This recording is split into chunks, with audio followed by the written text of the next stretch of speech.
Alcara Water Solution for hot water problems. Contact 9399906355. Confessions. గతంలో గ్రామాల్లో పరిస్థితుల ప్రభావంతోనో లేదా భావజాలం మీద ఉన్న అభిమానంతోనో కొంతమంది అడవి బాట పట్టారు. ఆ విధంగా అడవిలోకి వెళ్ళిన తర్వాత పేద ప్రజల కోసం నిరంతరం కృషి చేశారు. ఎండనక వాననక చలనక నిరంతరం అడవిలో ఉండి అక్కడున్న చుట్టుపక్కల ఉన్న ఆదివాసులకు కానీ చెంచులకు కానీ వాళ్ళ అభివృద్ధి కోసం నిరంతరం కృషి చేశారు. కొంతకాలం ఆ విధంగా అడవిలో ఉన్న తర్వాత, కొంతకాలం కాదు కొన్ని సంవత్సరాలు అడవిలో ఉన్న తర్వాత పార్టీ మీద అభిమానంతోనో లేదా వ్యక్తిగత కారణాలతోనో లేదా మరో ఇతర సమస్యలతోనో అడవి బాట వదిలి బయటకు వచ్చారు. ఆ విధంగా జనజీవన స్రవంతిలో కలిసిన వారిని పరిచయం చేసే కార్యక్రమంలో ఈ వారం మన గెస్టులు ఒకరు కాదు ఇద్దరు కాదు, నక్సల్స్ కుటుంబం. ఇప్పుడు మనం చూస్తున్న ప్రాంతం ప్రకాశం జిల్లాకి సరిహద్దు ప్రాంతం. ఇక్కడి నుంచే నల్లమల అనేది ప్రారంభమవుతుంది. ప్రకాశం జిల్లాలో నల్లమల సరిహద్దు ప్రాంతంలో అర్ధవీడు అనే ఒక గ్రామంలో ఈశ్వరమ్మ అనే ఒక కుటుంబం ఉంది. ఈశ్వరమ్మ కుటుంబం అంటే ఈశ్వరమ్మతో పాటు కూతుర్లు, కొడుకు, అల్లుళ్ళు అందరూ కూడా అడవి పట్టారు. అంటే అప్పట్లో పరిస్థితి ఏ విధంగా ఉండేది, ఎందువల్ల వాడు అడవిలోకి వెళ్ళిన తర్వాత వాళ్ళు చేసిన కార్యక్రమాలు ఏ విధంగా ఉండేవి, పీపుల్స్ కోసం వాళ్ళు చేసిన మంచి కార్యక్రమాలు ఏంటి, ఎందుకు అడవి బాట పట్టి బయటకు వచ్చారు విషయాలతో పాటు ఈ కార్యక్రమంలో ఈ క్రమంలో ఈశ్వరమ్మ కూడా ఎన్కౌంటర్లు అమరయ్యారు. అసలు ఆ రోజు ఏం జరిగింది, వాళ్ళ కుటుంబాన్ని మీకు పరిచయం చేస్తున్నా. ముందుగా ఈశ్వరమ్మకు సంబంధించిన కూతురు పద్మ అలియాస్ సుగుణ ఉన్నారు, అదేవిధంగా సమీర అలియాస్ సమీర, అదేవిధంగా అడవిలోకి వెళ్ళిన తర్వాత పరిచయం ఆమె సహచరుడు మైను అలియాస్ రవి కూడా ప్రస్తుతం మన గెస్టులు. వాళ్ళిద్దరిని అడిగి వాళ్ళు ఎందుకు అడవిబాటు పట్టారు, అడవిలోకి వెళ్ళిన తర్వాత వాళ్ళిద్దరు పరిచయం ఎలా జరిగింది, అడవిలో చేసిన కార్యక్రమాలు ఏంటి, ఇప్పుడు ప్రస్తుతం బయటకు వచ్చిన తర్వాత ఏఓబి డీకే అన్ని ప్రాంతాల్లో పనిచేశారు. అమ్మ, మీరు ఆ టైంలో అడవిలోకి వెళ్ళిన సమయానికి మీ గ్రామంలో ఉన్న సమస్యలు ఏంటి, ఎందుకు అడవిలోకి వెళ్ళారు, వెళ్ళిన తర్వాత జరిగిన కార్యక్రమంలో అమరలు అవడం అనేది కొంచెం బాధాకర విషయం. ఆ సంఘటన ఎలా జరిగింది ఫస్ట్ మీరు చెప్పండి. మీ ఆ సమయంలో నల్లమల ప్రాంతం కానీ ప్రకాశం జిల్లా ప్రాంతం కానీ మీరు పుట్టి పెరిగిన అర్ధవీడు ప్రాంతం కానీ ఎలాంటి సమస్యలు ఉంటాయి? ఫస్ట్ మా అన్న పార్టీలోకి వెళ్ళాడు. అప్పుడు పెద్దగా మేము అంత జ్ఞానం కూడా లేదు. పార్టీకి ఎందుకు వెళ్ళారమ్మా సాగర్? అప్పుడు చదువుకుంటున్నాడు. చదువుకోవడానికి వెళ్ళి నేను చిన్నగానే ఉన్నప్పుడు అన్న చదువుకుంటూ ఎగ్జామ్ రాసి వస్తానని చెప్పేసి కంబంలో చదువుకున్నది. కంబం ఎగ్జామ్ రాసి వస్తానని చెప్పేసి వెళ్ళిపోయిండు. ఇక రాకపోతే ఎందుకు రాలేదా అని చెప్పేసి 2-3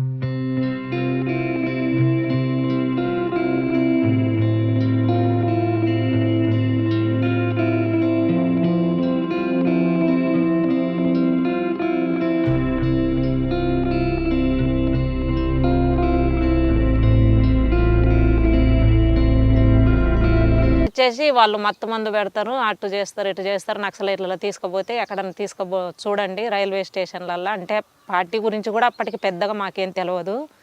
పార్టీ 2-3 సార్లు మా గ్రామానికి వచ్చింది తప్ప అంతకుముందు పెద్దగా కార్యక్రమాలు జరిగినటువంటిది పార్టీ గురించి కూడా మాకు పెద్దగా తెలియదు. తర్వాత అంత ఆలోచించేంత జ్ఞానం కూడా కాదు మాది, చిన్నగానే ఉన్నాము. ఇంకా అన్న వెళ్ళిన తర్వాత, అంటే అన్నకంటే నేను 5 సంవత్సరాలు చిన్న. ఇంకా వెళ్ళిన తర్వాత చాలా లెక్క ఎతికినాము, రైల్వే స్టేషన్లు, బస్ స్టేషన్లు, మనకు తెలియదు పార్టీ ఎక్కడ, అంటే తీసుకొని వెళ్ళి ఎటో తీసుకెళ్తారు అనేటువంటిది ప్రచారం ఉన్నది. అట్లా తిరిగినాము, చుట్టుపక్కల ఊర్లు తిరిగినాము. అంత లెక్క తిరిగితే కొండ దాటేసి యువతల సైడు, అంటే మా ఊరు అర్ధవీడు మండలము లక్ష్మీపురం విలేజ్, అటు వెలగలపాయ లోయ అంటారు, ఆ లోయలో మా ఊరు ఉండేది. అయితే యువతల సైడు శంకరాపురం అని చెప్పేసి అక్కడ అర్ధవీడు పక్కన అక్కడ దళం ఉన్నదని చెప్పేసి తెలిసిన తర్వాత అక్కడికి వెళ్ళిండ్రు. అక్కడికి వెళ్తే మేము మా వాళ్ళు వెళ్ళేసరికి వాళ్ళు లేరు. అట్లా దాదాపు 4 రోజులు 5 రోజుల తర్వాత ఎక్కడో ఊరు దగ్గర ఉన్నాడు అని చెప్పేసి తెలిసినాక పోయి పట్టుకున్నాము. ఇక పట్టుకొని రావాలి ఇంటికి అని చెప్పేసి నేను, మా అన్న, మా చెల్లెలు, మా అమ్మ ముగ్గురం ఇంటికి రావాలని చెప్పేసి ఒకళ్ళం డ్రెస్ వదులుతాము, ఒకళ్ళం తుపాకీ తీసేస్తాము. ఇట్లా చేస్తుంటే దళం వాళ్ళు లేదమ్మా వస్తలేమ్మా రేపు తీసుకొస్తాం మీ అన్నను అని చెప్పేసి చెప్పేవాళ్ళు. ఇక అయినా కూడా ఇక మేము వదిలిపెడతలేము. సరే సాయంత్రం వరకు వెనకిడిది పన్నాము. సరే అన్నారు, మాకు అన్నం తినమన్నారు. ఇక ఏడుకో ఊర్లోకి పంపించేసారు మా అన్నని. ఊర్లో పంపించి వాళ్ళు ఎక్కడో ఏరే సాట పెట్టుకునే విధంగా పెట్టుకున్నారు. ఇక మేము సాయంత్రం దాకా చూసినాం, రాలేదు. తర్వాత తీసుకొస్తాం మీ ఊరికే అని చెప్పేసి చెప్తే ఇంకా తర్వాత ఇంటికి పోయినాము. వారం తర్వాత ఇంటికి తీసుకొని వచ్చారు. అంటే దళం వచ్చింది ఊర్లోకి మళ్ళీ. ఇక ఊర్లోకి వచ్చి ఊర్లో 2-3 రోజులు ఊరి పక్కన ఆగిండ్రు. కానీ ఇంకా మేము ఏడుస్తూ ఉన్నాము. మా అన్న స్వీల్లో వస్తున్నాడు ఇంటికి, మళ్ళీ పోతున్నాడు. నేను యాడికి పోను అంటాడు. మళ్ళీ సాయంత్రానికల్లా మళ్ళీ వాళ్ళకి అన్నం తీసుకొని పోవడము ఇలా చేస్తున్నాడు. ఇక మేము ఎంత ఏడ్చినా ఇక ఇది కనికరిస్తలేడు. ఇక మా అమ్మ బాగా ఏడుస్తుంది. అసలు ఇప్పటిదాకా నిన్ను పెంచుకున్నది ఎందుకు, 3 చెల్లెళ్ళు ఉన్నారు. మా నాన్న వ్యవసాయమే, అయితే బాగా తాగుబోతు. మేము కొంచెం పెద్దగా అయ్యేసరికి మా నాన్న కుటుంబాన్ని పట్టించుకునేటువంటి పరిస్థితి లేదు. బాగా తాగి అట్లా ఉండడం. అమ్మ మీద భారం అంతా పడింది. అమ్మనే మేము చిన్నప్పటి నుంచి కూడా అమ్మనే అన్నీ చూసుకుండేది. నాన్న కూడా చేసేవాడు కానీ తక్కువ. ఇంకా ఈ తాగడం ఎక్కువైన తర్వాత బాగా ఫ్యామిలీకి సంబంధించిన బాధ్యత లేదు. అమ్మనే అన్నీ చేసేది. ఇంకా అట్లా మామ వాళ్ళు మా బంధువులందరూ వచ్చి ఏడిచిండ్రు. అయినా ఏమి మాట్లాడతలేడు. నేను ఏడికి పోతున్నా, ఇక్కడే ఉంటున్నా కదా, ఎందుకు మీరు ఏడిచేది అంటాడు. ఇక వెళ్ళిపోయిండు. వెళ్ళిపోయి దాదాపు 6 నెలలు రాలేదు. ఇంకా పార్టీ అసలు ఇంటికెళ్ళి ఊర్లోకి రాలేదు, చుట్టుపక్కల రాలేదు. ఇంకా ఏడవడం. ఇంకా ఎప్పుడు మాకు అసలు ఇప్పటికి కూడా చికెను మటన్లు ఇలాంటి అలవాటు లేదు. అంటే మా అన్న మేము చిన్నప్పుడే పార్టీలోకి వెళ్ళిపోవడము. మా అమ్మ ఎప్పుడు పండగలు వచ్చినా లేకపోతే ఏదన్నా ఫంక్షన్లు జరిగినా ఎప్పుడు మా అన్న గురించి చెప్పి ఇంకా బాగా ఏడవడము ఇట్లనే ఉండేది. ఇంకా అట్లా మాకు చికెన్ మటన్లు కూడా మాకు అలవాటు లేదు. మొత్తం మా ఫ్యామిలీలో తీసుకొచ్చేది లేదు. ఇంకా ఎవరన్నా మా మామ వాళ్ళు తీసుకొస్తే మా అమ్మకు తినేది. ఇంకా అట్లా ఉండేటోళ్ళం కానీ అట్లా అసలు మొత్తము లేదనమాట. అట్లా ఇక మా అన్న వెళ్ళిపోయిన తర్వాత మళ్ళీ 1997-6 టైంలో కొంచెం ఎక్కువ తిరుగుతున్నారు. ఇంకా మళ్ళీ అక్కడికి రావడము. నేనైతే రానింటికి వచ్చిపోతుంటా అని చెప్పేసి క్లియర్గా చెప్పిండు. ఇంకా అప్పటికి 2 సంవత్సరాలు దాటిపోయింది. నేనైతే ఇంటి దగ్గర ఉండను, నేను ప్రజల కోసం పనిచేయాలనుకున్నా, వెళ్తున్నాను. ఊర్లో ప్రభావం ఎక్కువ ఉందమ్మా? ఊర్లో పెద్దగా ప్రభావం ఏం లేదు. చుట్టుపక్కల ఇదంతా ఊర్లో పెత్తందారులు భూస్వాములు అట్లా ఏం లేదు. అంటే జనరల్ గా గ్రామ పెత్తందారులు ఉండేటోళ్ళు. ఆ పార్టీ మీద అభిమానము. పాటలంటే పాటలు పాడి బాగా ఇంట్రెస్ట్ గా పాటలు పాడేవాళ్ళు. రైతులకు సంబంధించి పాడేవాళ్ళు, విద్యార్థులకు సంబంధించి పాడేవాళ్ళు, లేడీస్ సమస్యల మీద పాడేవాళ్ళు. ఈ పాటలు అంటే బాగా ఇంట్రెస్ట్ అయితే ఉండేది. మేము మీటింగులు పెడితే మీటింగుల దగ్గరికి వెళ్ళే వాళ్ళము, పాటలు వినేవాళ్ళము. కానీ అవన్నీ వినడానికి బాగానే ఉంది, కానీ మా అన్న వెళ్ళొద్దు అనేటువంటిది మాకుండేది. ఇక లాస్ట్కు చెప్పిండు, నేనైతే వెళ్తాను, ఇంటి దగ్గర అయితే ఉండను, పార్టీలోకి నేను వెళ్తాను, అప్పుడప్పుడు వచ్చిపోతుంటా, మీరు ఏడుస్తే అది కూడా రాను అని చెప్పేసి మాట్లాడిండు. మీరు ఏడవడము ఇది చేయడం అది గోల్ చేసిర్రంటే నేను అసలే ఇంటికి రాను, మీ ఇష్టం అని చెప్పేసి మాట్లాడిండు. ఇంకా మేమే కన్విన్స్ కావాల్సిందే, ఎందుకంటే అప్పటికి దాదాపు 2 సంవత్సరాలు అయిపోయింది కాబట్టి ఇంకా కనీసం కళ్ళ చూపు చూసుకోవాలన్నా కావాలి కదా అని చెప్పేసి ఇంకా సరే అని చెప్పేసి ఏడవడం తగ్గించేవాళ్ళము. ఇంకా అట్లా 2 సంవత్సరాల తర్వాత ఇంకా రావడం పోవడం అలా చేసేవాడు. ఇక 2 సంవత్సరాల తర్వాత చెల్లెని కూడా తీసుకెళ్తానని అమ్మకు చెప్పాడు. అయితే అప్పటికి నాకు పార్టీ గురించి పెద్దగా ఏం తెలియదు, రాజకీయాలు ఇలాంటివి నేను చదువుకోలేదు పార్టీలో, ఇంటి దగ్గర నేనేం చదువుకోలేదు, పార్టీలో చదివే నాకు. కాబట్టి ఇంకా పార్టీలోకి వచ్చిన తర్వాతనే నేను చదువు ఎంత ప్రారంభమైంది. అట్లా పార్టీ గురించి పెద్ద రాజకీయాలు ఇలాంటివి అయితే మనకు ఇంటి దగ్గర ఉన్నప్పుడు ఏం లేదు, అట్లా ఉండేది. ఇక సరే అని చెప్పిన తర్వాత ఇక నన్ను అడిగాడు, మరి ఏంటి పద్మ వస్తావా పార్టీలోకి అని చెప్పేసి అంటే సరే వస్తాను అని చెప్పినాము. వస్తాను అని చెప్పి ఇక ఫస్ట్ కొన్ని రోజులు సరే వచ్చి ఫస్ట్ దళం పద్ధతులు, పార్టీ పద్ధతులు చూడు, ఆ తర్వాత నీ ఇష్టం. అది పార్టీలు అయితే మంచి బాగుంటారు జెంట్స్. ఈ బయటి సమాజం లాగా పెళ్ళిళ్ళు అయినా ఈ బయటి సమాజం లాగా తిట్టడం, కొట్టడం, తాగడము ఇలాంటి ఉండవు లక్షణాలు చెప్పాడు. చెప్పిన తర్వాత అయితే మధ్యన వెళ్ళొచ్చే వాళ్ళము, 1 వారము 10 రోజులు ఉండడము రావడము, నేను మా అమ్మ ఇద్దరం వెళ్ళేసి అట్లా వచ్చిన తర్వాత ఇంకా 97 ఆ టైంలో ఫుల్ టైమర్గా వెళ్ళిన పార్టీలోకి వెళ్ళిన. 2007 నల్లమల దళమే. అప్పుడు బాలన్నని తూర్పుగోదావరి పశ్చిమ గోదావరి ఆయన ఇప్పుడు బయట ఉన్నాడు, బయటనే ఉంటున్నాడు. కమాండర్గా ఆయన ఉన్నాడు. ఇంకా అన్న కూడా అదే దళంలో ఉన్నాడు. మీరు అమ్మ ఇద్దరు వెళ్ళారు? నేను అమ్మ ఇద్దరం వెళ్ళినాము. వారం రోజులు అట్లా ఉన్నాము, మళ్ళీ ఇంటికి వచ్చేసినాము, మళ్ళీ వెళ్ళే వాళ్ళము. అయితే అన్నిటికంటే నాకు పోవడానికి బాగా అంటే ఈ అన్న చెప్పడం ఒకటి, ఇక పోలీసులు బాగా తిరగడము, ఇంటికి వచ్చేసి ఇంటి మీద దాడి చేయడము. అసలు ఎవరు ఉండరు మా ఇంట్లో, మగవాళ్ళు ఎవరు లేరు. మా నాన్న ఎక్కడో ఉండేటోడు. ఎవరు మా మేనమామ వచ్చి మా ఇంటి దగ్గర కూర్చున్నా కూడా ఈడు సాగరే అని చెప్పేసి, సాగర్ అంటే అప్పుడు ఈడు ప్రతాప్ అని చెప్పేసి తీసుకొని కొట్టుకుంటూ పోవడము. తర్వాత నేను ఇంటి దగ్గర ఉంటే నువ్వు వాడి భార్యవా వాడు చెల్లివా అనేటువంటి ఆ మాటలు ఉన్నాయి చూడు. అసలు కనీసం ఎవరు నువ్వు అనేటువంటిది అడిగే ఇది కూడా లేదనమాట. అట్లా మాట్లాడేవాళ్ళు. అసలు వీళ్ళకి ఏంది ఇంత ఇదిగా అడుగుతున్నారు? అసలు భార్య అనేది చెల్లి అనేటువంటిది తెలుసుకోకుండా కూడా ఎట్టనంటే అట్లా మాట్లాడుతున్నారు, కొడుతున్నారు. నన్ను కొట్టిండ్రు, మా అమ్మను కొట్టిండ్రు, మీ అన్న ఎక్కడున్నాడు అని చెప్పేసి మాట్లాడితే, ఎక్కడున్నా మా వదలదు, పోయి పట్టుకోండి, మాకు దిక్కు లేకనే మేము ఏడుస్తున్నాము అని చెప్పేసి మాట్లాడినాము. ఇక మమ్మల కొడితే మళ్ళీ తర్వాత ప్రజా సంఘాల వాళ్ళు ఎవరో పత్రిక వాళ్ళు వచ్చిండ్రు, వచ్చి అడిగినరు, మిమ్మల్ని ఏమన్నా పోలీసులు ఏమన్నా ఇబ్బంది పెట్టారా అంటే, అవును కొడుతున్నారు, వచ్చి వారానికి ఒకసారి వస్తారు, 2 రోజులకు ఒకసారి 3 రోజులకు ఒకసారి వచ్చి ఇంటి మీద పడి కొడుతున్నారు, బంధువులను కొడుతున్నారు, ఇట్లా చేస్తున్నారు అని చెప్పేసి అని, ఇంకా ఈ అంతా ఎందుకు నేను వెళ్ళిపోతానని చెప్పేసి ఇంకా నేను పార్టీలోకి వెళ్ళిపోయినా. అంటే పోలీసులు వేధింపులే మీకు అటువైపు తీసుకురావడానికి? పోలీసులు వేధింపులే. నాకైతే మెయిన్ పార్టీలోకి అంతకుముందు అంత వెళ్ళాలనేటువంటి ఇంట్రెస్ట్ అయితే లేదు. అన్న చెప్పినా కూడా ఆ పార్టీ రాజకీయాలు మనకు తెలియదు కాబట్టి అంత పెద్దగా ఇది లేదు. కానీ పోలీసుల వేధింపుల వల్లనే వెళ్ళిపోవడం. బాగా ఎక్కువ వేధించిన పోలీసు అట్లా గుర్తు లేదన్న, అట్లా గుర్తులేదు. సమయం సందర్భం లేకుండా రావడం, కొట్టడము అంటే ఓన్లీ పార్టీలోకి వెళ్ళిపోయిన దానికి పోలీసులకు అందరికీ తెలుసు, గవర్నమెంట్కు తెలుసు, పోలీసులకు తెలుసు. ఫ్యామిలీ వెళ్ళిపోమని చెప్పేసి ఏ తల్లిదండ్రులు చెప్పరు. ఎందుకంటే కని పెంచుకున్న పిల్లలను మీరు మా దగ్గర ఉండకుండా మీరు వెళ్ళిపోండి పార్టీలోకి అని చెప్పేది చాలా తక్కువ. ఒకవేళ చెప్తున్నారు అంటే పార్టీ రాజకీయాలు వాళ్ళకి అర్థమవుతాయి. అట్లా పోలీసుల వేధింపుల వల్ల నేను లాస్ట్కు పార్టీలోకి వెళ్ళిపోయింది. మీరు ఛత్తీస్గఢ్ దండకార్యం, అక్కేమో నల్లమల, మీ ఇద్దరికి ఎవరు కలిపారు? పార్టీనా? పార్టీనే కలిపి. ఎలా మీరు అటు వెళ్ళారా? అన్న ఇటు వచ్చాడా? నేను ఛత్తీస్గఢ్ వెళ్ళాను. ఇప్పుడు ఇక్కడ ఎంతకాలం పనిచేశారు? ఇక్కడ నేను 2097లో పార్టీలోకి వస్తే 2007 వరకు ఇక్కడే ఉన్నాను, నల్లమల్లో. మీరు చేసిన యాక్షన్ ఏమున్నాయి అప్పుడు?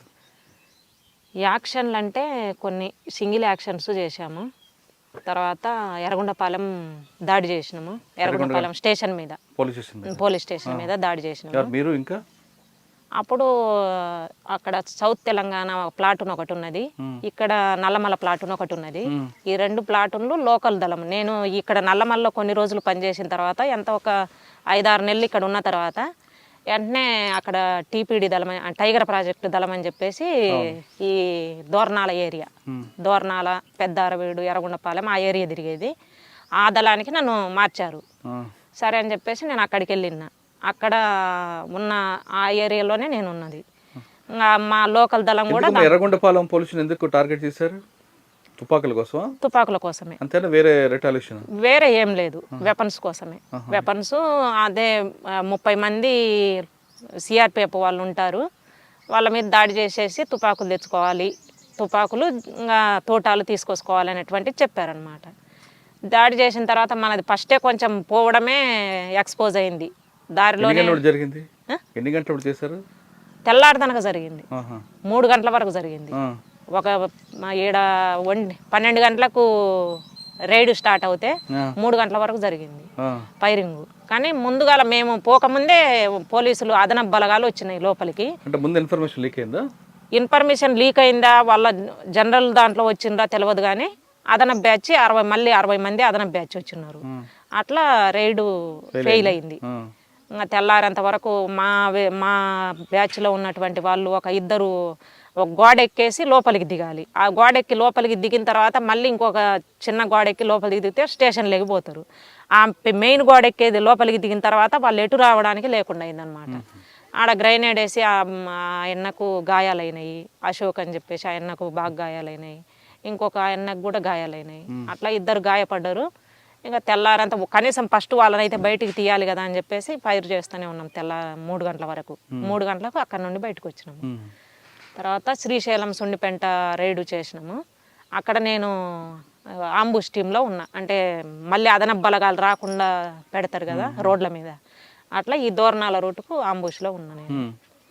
అది ఫెయిల్ అంటే ఆడ ఏం లేవు అసలు, మేము అనుకున్న వెపన్స్ లేవు, పోలీసులు లేరు, అది వెంటనే మన స్వాధీనం లేకొచ్చింది కానీ ఏం లేవు అక్కడ. అట్లా పెద్దగా మనకేమైతే లేదు. ఇంకా ఎన్కౌంటర్లు అయితే దాదాపు 30 నుండి 35 ఎన్కౌంటర్లు కనుక ఇక్కడ నల్లమల పరిధిలో జరిగినటువంటి ప్రతి ఎన్కౌంటర్లో ఉన్నా నేను. ఎన్కౌంటర్లు అంటే పోలీసులు మా మీద జరిగినట్టు, పోలీసులు మా మీద ఫైరింగ్లలో 30 ఫైరింగ్లకు పైనే ఉన్నాము. 30 ఫైరింగ్లో మీరు తప్పించుకున్నారా? తప్పించుకున్నాను.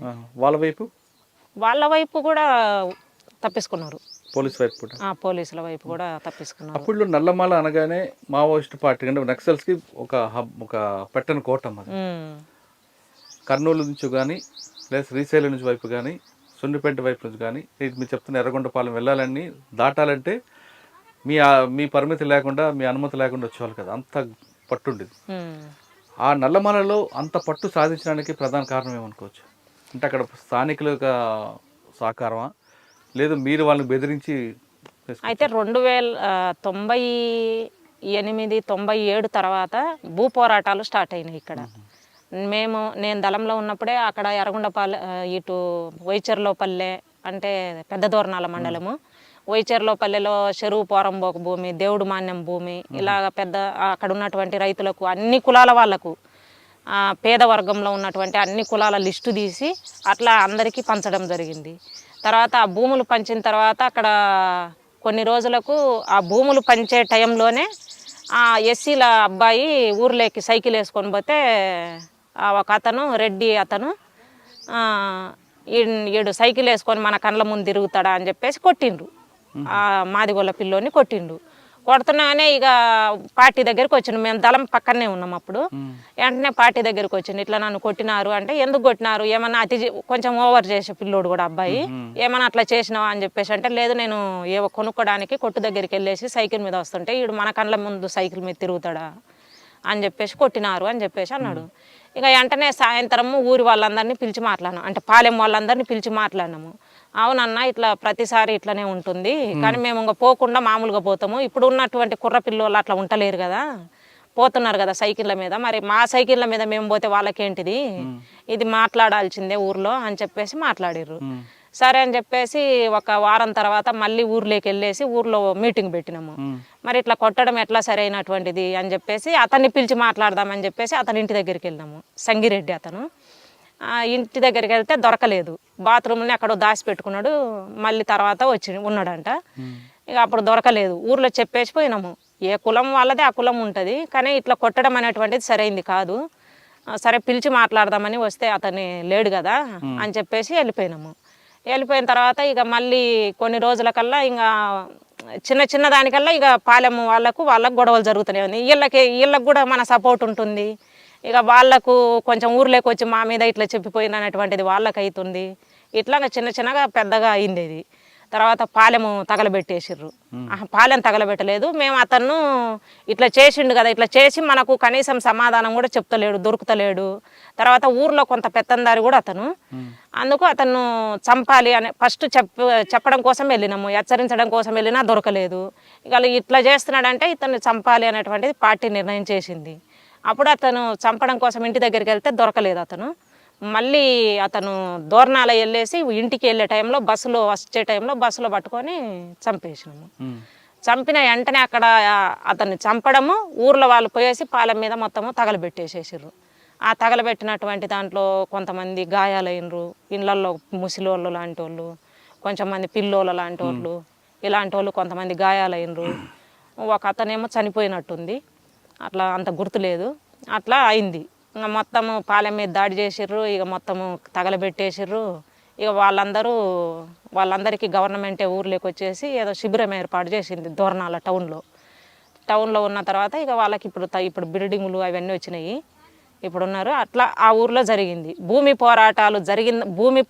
పోరాటాలు ఎప్పుడైతే స్టార్ట్ అయినాయో, భూ పోరాటాలలో ప్రధానంగా ఏంటంటే పార్టీలోకి వెళ్ళిన తర్వాత, అంటే ఇంటి దగ్గర మనకు రాజకీయాలు తెలియకపోయినా పార్టీలోకి వెళ్ళిన తర్వాత ఎవరైతే గ్రామ పెత్తందారులుగా ఉంటారో వాళ్ళ చేతుల్లోనే ఆ గ్రామానికి సంబంధించిన దేవుడి మాన్యాలు ఉంటాయి, ఆ గ్రామానికి సంబంధించిన మిగిలినటువంటి చెరువు పోరంబోకు కానీ ఏదైనా పోరంబోకు భూములు ఉండేటువంటిది గ్రామ పెత్తనం కూడా వాళ్ళదే ఉంటుంది.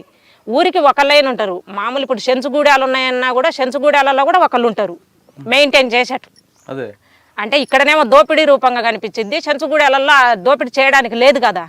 కాబట్టి అట్లా ఎవరో ఒకళ్ళు అయితే మెయింటైన్ చేయడానికి ఉంటారు. వాళ్ళే కొంత మళ్ళీ పెత్తందారులుగా మారడం అనేటువంటిది కూడా కనిపిస్తుంది. మన నల్లమల్ల అనగానే చెంచులు రాజకీయ చైతన్యం తేవడానికి కానీ వాళ్ళ అభివృద్ధి కోసం మీరు ఏం చేసేవారు అప్పుడు పార్టీ? చెంచుగూడాలలో చాలా మొత్తం మీటింగులు పెట్టినాము పెద్ద ఎత్తున. అసలు పార్టీ ఎవరి కోసం తిరుగుతుంది, అసలు చెంచుల పరిస్థితి ఏంటిది, ఈరోజు ఈ అడవిలో బంక ఏరుకొని తర్వాత ఏదో గడ్డలు ఏరుకొని బతకాల్సినటువంటి పరిస్థితి ఏంటిది, మీరు కూడా మంచి వ్యవసాయం చేసుకోవాలి ఇట్లా చేయాలి అని చెప్పేసి వాళ్ళకు చాలా చైతన్యయుతంగా చేయడం అనేటువంటిది. వాళ్ళల్లో ఒక సంఘాలను ప్రతి గూడానికి సంఘాన్ని ఏర్పాటు చేసి మహిళా సంఘాలను ఈ మందు తాగకుండా తర్వాత వాళ్ళు వ్యవసాయం వైపు మళ్లించాలి అనేటువంటిది. వ్యవసాయ కార్యక్రమాలు దళమే ఊర్లో ఉండేసి కూడా గ్రామాలలో ఉండేసి కొన్ని వ్యవసాయ కార్యక్రమాలు కూడా మేము చేసినాం అప్పుడు. అదొకటే కాకుండా చెంచులు పండించిన పంట అడవిలో ఉన్నది, అడవి బిడ్డలు వాళ్ళు ఆస్తుంది. వాళ్ళు ఎక్కడో కొండలెక్కి తీసుకొచ్చి అమ్ముతుంటే దళారు వ్యవస్థ ఉండేది అప్పుడు. అవును, ఆ దళారులతో కూడా మేము మాట్లాడేళ్ళము. తర్వాత ఈ ఐటీడీఏ సున్నిపేట శ్రీశైలంలోనే ఐటీడీ ఆఫీసు, ఆ ఆఫీసర్లను పిలువనంపి మాట్లాడినాము. అసలు వ్యవసాయానికి సంబంధించి చెంచులకు అంటే ఆదివాసులకు అసలు ఏమేమి వర్తిస్తాయి మీ దగ్గర, గవర్నమెంట్ ఏమి ఇచ్చేవి ఉన్నాయి అని చెప్పేసి ఏపీఓని పిలువనంపి మాట్లాడినాము. ట్రాక్టర్లు ఇస్తాము, బోర్లు వేపిస్తాము, సోలరు కరెంట్ ఇస్తాము, ఇవన్నీ చెప్పారు. అట్లాంటివి కొన్ని చేపించిన గ్రామాలలో. కానీ అప్పట్లో పార్టీ మీద ఒక దుష్ప్రచారం ఉండేది. చెంచుల అభివృద్ధి కోసం ప్రభుత్వం కిందకు వస్తే అభివృద్ధి పథకాలు కింద వరకు వెళ్లకుండా పార్టీ అడ్డుకుంటుంది, అభివృద్ధి పనుల కంటే ట్రాక్టర్లు తగలబెట్టడం, ప్రొక్లైన్ తగలబెట్టడం చేస్తుంది అనేది. అసలు చెంచుల అభివృద్ధి కోసం పార్టీ అంటేనే, మావోయిస్టు పార్టీ అంటేనే పేద ప్రజల కోసం పనిచేసేటువంటిది. ఇప్పుడు మా అమ్మ నాన్నలను ఎవరైనా వాళ్ళు తల్లిదండ్రులను వదులుకొని మొత్తం పాస్తులు అన్నీ వదులుకొని చేసేటువంటిదే పేద ప్రజల కోసము. ఇప్పుడు భారతదేశంలో కనీసం మంచినీళ్ళు తాగాలన్నా కొనుక్కొని తాగాల్సినటువంటి పరిస్థితి.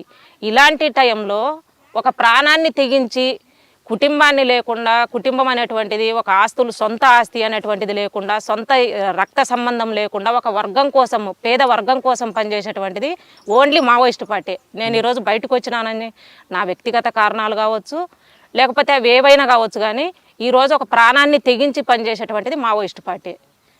అట్లా మంచినీళ్ళు కూడా కానీ ఎంత 10 రూపాయలు ఈ మంచినీళ్ళ బాటిల్ అని చెప్పేసి గ్రామాలకు పోవడానికి రోడ్లు వేస్తుంటే మీరు రోడ్లు వేయడానికి అసలు వాళ్ళ అభివృద్ధి కోసం రోడ్లు కాదు కదా, వాళ్ళ జీవన డెవలప్మెంట్ కోసం ఏం చేయాలి. వచ్చే రోడ్లు వేస్తుంటే కాంట్రాక్ట్ బెదిరిస్తుంటే వాళ్ళు అప్పుడు రోడ్లు వేసేవారు వాళ్ళు.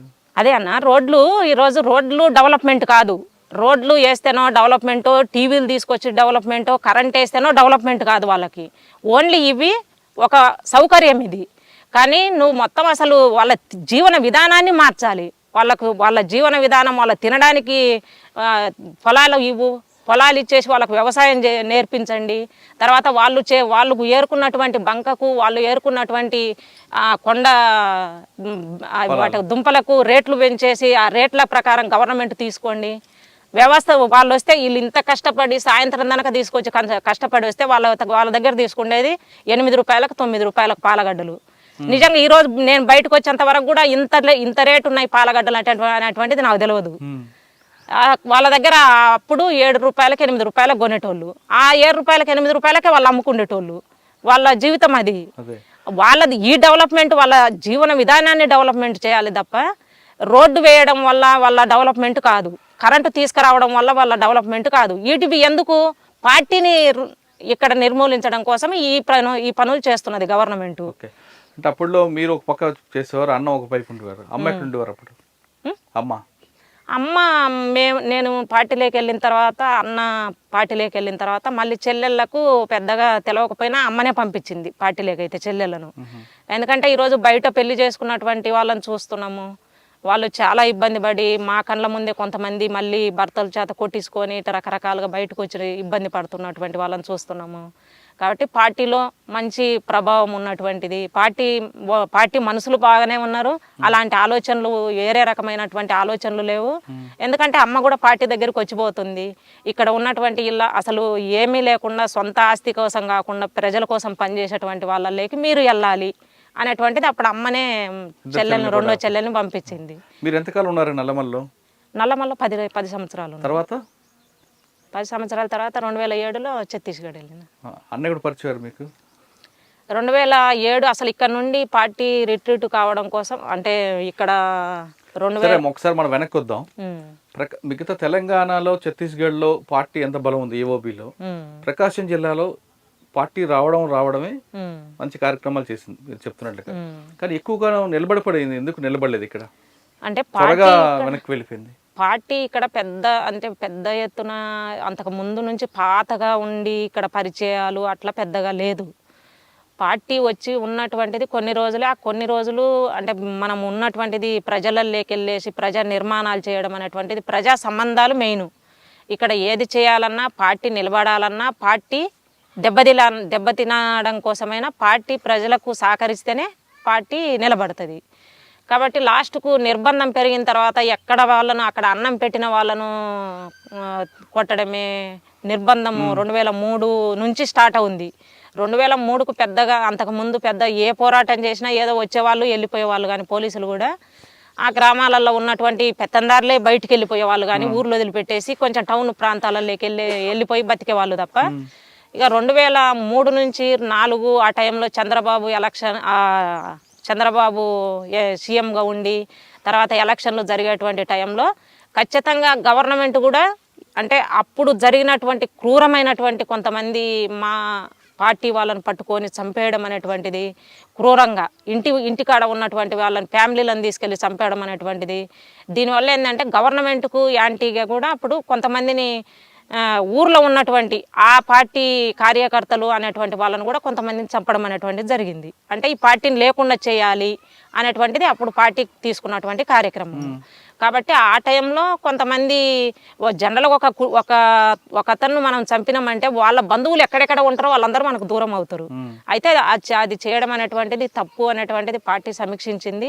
అట్లా మనం చేయడం అనేటువంటిది ఇన్ఫార్మర్ అనేటువంటిదే కాదు, కానీ పార్టీ కార్యకర్త ఇన్ఫార్మర్ రూపంగా కూడా వాళ్ళే ఉండేటోళ్ళు. ఇక కొంత లీడర్లుగా గ్రామ పెత్తందారులుగా వాళ్ళే ఉండేటోళ్ళు.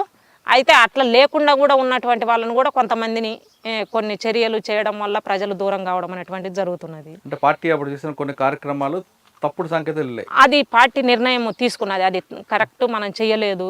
అంటే ఈ మనం తీసుకున్నటువంటి నిర్ణయం మాధవ్ ఎన్కౌంటర్ కూడా జరిగింది, ఒకసారి దాని గురించి చెప్పగలరా? మాధవ్ ఎన్కౌంటర్లో నేను లేనన్నా, ఆ చుట్టుపక్కల ఉన్నాంలే కానీ మాధవ్ ఎన్కౌంటర్ టైంలో నేను లేను. అమ్మ ఇప్పుడు మీరు ఛత్తీస్గఢ్కి వెళ్ళాక చనిపోయారా ముందే చనిపోయారు? లేదు, ముందే చనిపోయింది. అమ్మ చనిపోయింది 2007. మేము ఫస్ట్ మా ఊరికి అవతల మా అమ్మ లాస్ట్కు మేము 4 పార్టీలోకి వెళ్ళిపోయిన తర్వాత మొత్తం ఇంకా రోజు ఊర్లోకి వస్తూనే ఉంది పోలీస్ బ్యాచ్. వచ్చి ఇంటి మీద దాడి చేయడం, మొత్తం ఊరి మీద దాడి చేయడం, ఊర్లో ఉన్నటువంటి ప్రతి ఒక్కళ్ళను కొట్టడం, ఇలాంటిది ఎవ్వరు కూడా మా అమ్మకు సహకరించకుండా ఉండేటువంటిది పరిస్థితి అయింది. లాస్ట్కు మా మేనమామ వాళ్ళు 5 మంది అయితే 5 మంది ఊర్లోనే ఉంటారు. మా పిన్ని వాళ్ళు 2 అయితే 2 ఊర్లోనే ఉంటారు. వాళ్ళు కూడా సహకరించినటువంటి పరిస్థితి అనమాట. అంటే ఎవరు కొంచెం సహకరించిన బంధువులు అనేటువంటి పేరుతో మనకు సహకరించకపోయినా కూడా వాళ్ళని కొట్టి అట్లా ఇబ్బందులు పెట్టిండ్రు, స్టేషన్లోకి తీసుకుపోయినరు. అట్లా చేయడం వల్ల లాస్ట్కు మా అమ్మ ఊర్లో ఉండలేకపోయింది. ఇంటి మీద దాడి చేసి ఇల్లు కూలగొట్టేసిర్రు పోలీసులు. ఇవన్నీ చేసిన తర్వాత మా అమ్మ ఇంటి దగ్గర ఉండలేనటువంటి పరిస్థితి. ఇక కొంతమంది ఇక ఊరి పక్కన అక్కడ ఇక్కడ ఉంటూ అట్లా పక్కన ఊర్లలో మావుటూరు అనేటువంటి ఊర్లో యువతల కాకర్ల విలేజ్లలో అట్లా కొన్ని రోజులు ఉండేది. అక్కడ కూడా దాడులు చేయడం స్టార్ట్ అయింది. ప్రతి ఇండ్లు చెక్ చేసేవాళ్ళు. అట్లా ఇండ్లలో ఎక్కడో ఒకసాట మచ్చుల మీద దాచిపెట్టడము, బాత్రూమ్లలో దాచిపెట్టడము, మంచం కింద దాచిపెట్టడం ఇట్లా చేశారు మా అమ్మను. అట్లా దాచిపెట్టి ఇంకా కొన్ని రోజులు ఇంకా కష్టం అవుతుంది అని చెప్పేసి మా మేనమామ వాళ్ళే మాకు హైదరాబాద్లో బంధువులు ఉంటే అక్కడికి పంపించేశారు. అక్కడికి పంపించిన తర్వాత సరే ఇంత ఇబ్బంది మా అమ్మ ఉండడం వల్ల గ్రామాన్ని మొత్తాన్ని ఇబ్బంది పెడుతున్నారు. సరే మా అమ్మ కూడా నేను ఇంటి దగ్గర ఉండను, నేను పార్టీలోకి వచ్చేస్తాను అంటుంది. అంతకుముందే చాలాసార్లు నేను వస్తాను అని చెప్పేసి అంటే మేమే ఆపినాం ఇంటి దగ్గర. సరే ఏజ్ కొంచెం పెరుగుతుంది ఎందుకులే అని చెప్పేసి మేమే ఆపినాము. సరే అని చెప్పేసి ఇంకా లాస్ట్కు తీసుకెళ్దాము, ఇంకా ఇట్లయితే మరి కష్టం అవుతుంది కదా, నేను ఉండలేను అని అమ్మ అన్నది. ఇంకా మేము తీసుకెళ్లాలనేటువంటి నిర్ణయం తీసుకొని పార్టీ కమిటీ కూడా, రాష్ట్ర కమిటీ వాళ్ళు కూడా అమ్మని తీసుకురమ్మని చెప్పేసి చెప్పారనమాట. ఇంటి దగ్గర ఇబ్బంది పెడుతున్నారు, బంధువుల్ని ఇబ్బంది పెడుతున్నారు కాబట్టి ఇంకా అమ్మ ఉండడం కష్టం అవుతుంది కదా, తీసుకురండి అని మాకు చెప్పిన తర్వాత మేము వచ్చి ఊరి దగ్గరికి వచ్చేసి మా మామ వాళ్ళకి అడిగినాము. అడిగితే లేదమ్మా మీ అమ్మ ఇక్కడ హైదరాబాద్లో ఉంది అని చెప్పేసి అన్నారు. సరే పిలవనంపమంటే ఎందుకు ఇప్పుడు మళ్ళీ తన్నిస్తారా మీరు అని చెప్పేసి అన్నారు. అంటే లేదు మామ మేము తీసుకెళ్తాము అన్నాను. వద్దులే అన్నారు. వద్దులే ఆమె ఏదో అక్కడ బతుకుతుంది కదా అని చెప్పేసి అంటే లేదు పిలవనంపండి మామ అని చెప్పేసి సరే చూసైనా పోతాము పిలవనంపండి అని చెప్పినాము. ఇక పిలవనంపిన తర్వాత మేము మా దగ్గరికి వస్తున్నానే సరే అమ్మ మరి వెళ్తావా ఇంటికాడ ఉంటావా అంటే ఇప్పుడు ఉండే కానీ ఏమన్నా ఉంటావా ఎట్లా అని చెప్పేసి అంటే లేదు నేను ఇక్కడే ఉంటాను అన్నది. ఇక పార్టీలో ఉన్నాక ఒక 3 నెలలు అట్లా మాతోటే ఉన్నది. మా ఊరి మేము గుంటూరు అటు సైడు కొన్ని ఏదో రైడ్ చేయాలంటే అటు వెళ్ళినాము, ఏదో ఫెయిల్ అయితే మళ్ళీ రిటర్న్ వచ్చేసినాము. ఆ టైం అంతా మాతోటే ఉన్నది. మేము మా ఊరికి అవతల సైడ్ పైన బసిరెడ్డిపల్లి అని ఉంటుంది, అక్కడికి వచ్చి ఆగినాము. పగలు అక్కడ నైట్ వచ్చేసి సరుకులు తీసుకొని పోయినాము ఊర్లో. అక్కడ సుగాలి తాండ ఉంటుంది, ఆ తాండకు దగ్గరలో మేము ఆగి ఉన్నాము. వర్షం పడి బురద ఉన్నది, ఆ బురదలో మా అడుగులు పడ్డాయి. అక్కడ ఎవరు ఇన్ఫర్మేషన్ తాండా నుండి ఇన్ఫర్మేషన్ పోయింది అనేటువంటిది మా ఆలోచన. అట్లా మొత్తంగా ఊరు మొత్తాన్ని చుట్టుముట్టిండ్రు ఆ తాండాను. తర్వాత ఇక మాకు ఆ విషయం తెలియదు అసలు. మేమున్న డైరెన్ మొత్తం చుట్టుముట్టిండ్రు 4 గంటల టైంలో, 4 గంటలకల్లా పగలు 4 గంటలకి మొత్తం డేరే చుట్టుముట్టేసి ఫైరింగ్ స్టార్ట్ చేసింది. నేను అప్పటికి శాఖమూరి అప్పారావు మాతోటే ఉన్నాడు. ఇక ఏడుకో బయటికి వెళ్ళి రావాలమ్మ నువ్వు ఏపీటీ ఉంది అని చెప్పేసి అంటే నేను స్వీల్లో డ్రెస్ మార్చేసుకొని స్వీలు వేసుకొని తుపాకీ అన్న అప్పుడు టోటల్ కమాండరు, నేను టోటల్ డిప్యూటీ కమాండర్గా ఉన్నా. సాగర్ అన్న టోటల్ కమాండర్. అంటే అప్పుడు దక్షిణ తెలంగాణ వాళ్ళు కొంతమంది కలిసి ఉన్నాము, మేము ఇక్కడ వాళ్ళం కొంతమంది, అందరం కలిసి ఉన్నప్పుడు అన్న టోటల్ కమాండర్గా ఉన్నాడు, నేను టోటల్ డిప్యూటీగా ఉన్నా. ఇక ఆ టైంలో అన్నను ఏడుకో రాష్ట్ర కమిటీ వాళ్ళ పనుల మీదనే సెల్లు మాట్లాడడానికి కొండకు పంపించేశారు. ఇక నేను బయటికి వెళ్ళడం కోసం రెడీ అయ్యి తుపాకీ ఇంకా సరే శాఖమూరి అప్పారావే మాతోటి ఉన్నాడు. ఇక సరే ఈ వెపన్ ఎవరికన్నా ఇవ్వండి అన్న అని చెప్పేసి అక్కడ పెట్టేసి వెళ్దామని చెప్పి అక్కడికి రావడం స్టార్ట్ అయింది. ఇంకా ఫైరింగ్ అన్న దగ్గరే కూర్చొని ఉన్నా నేను.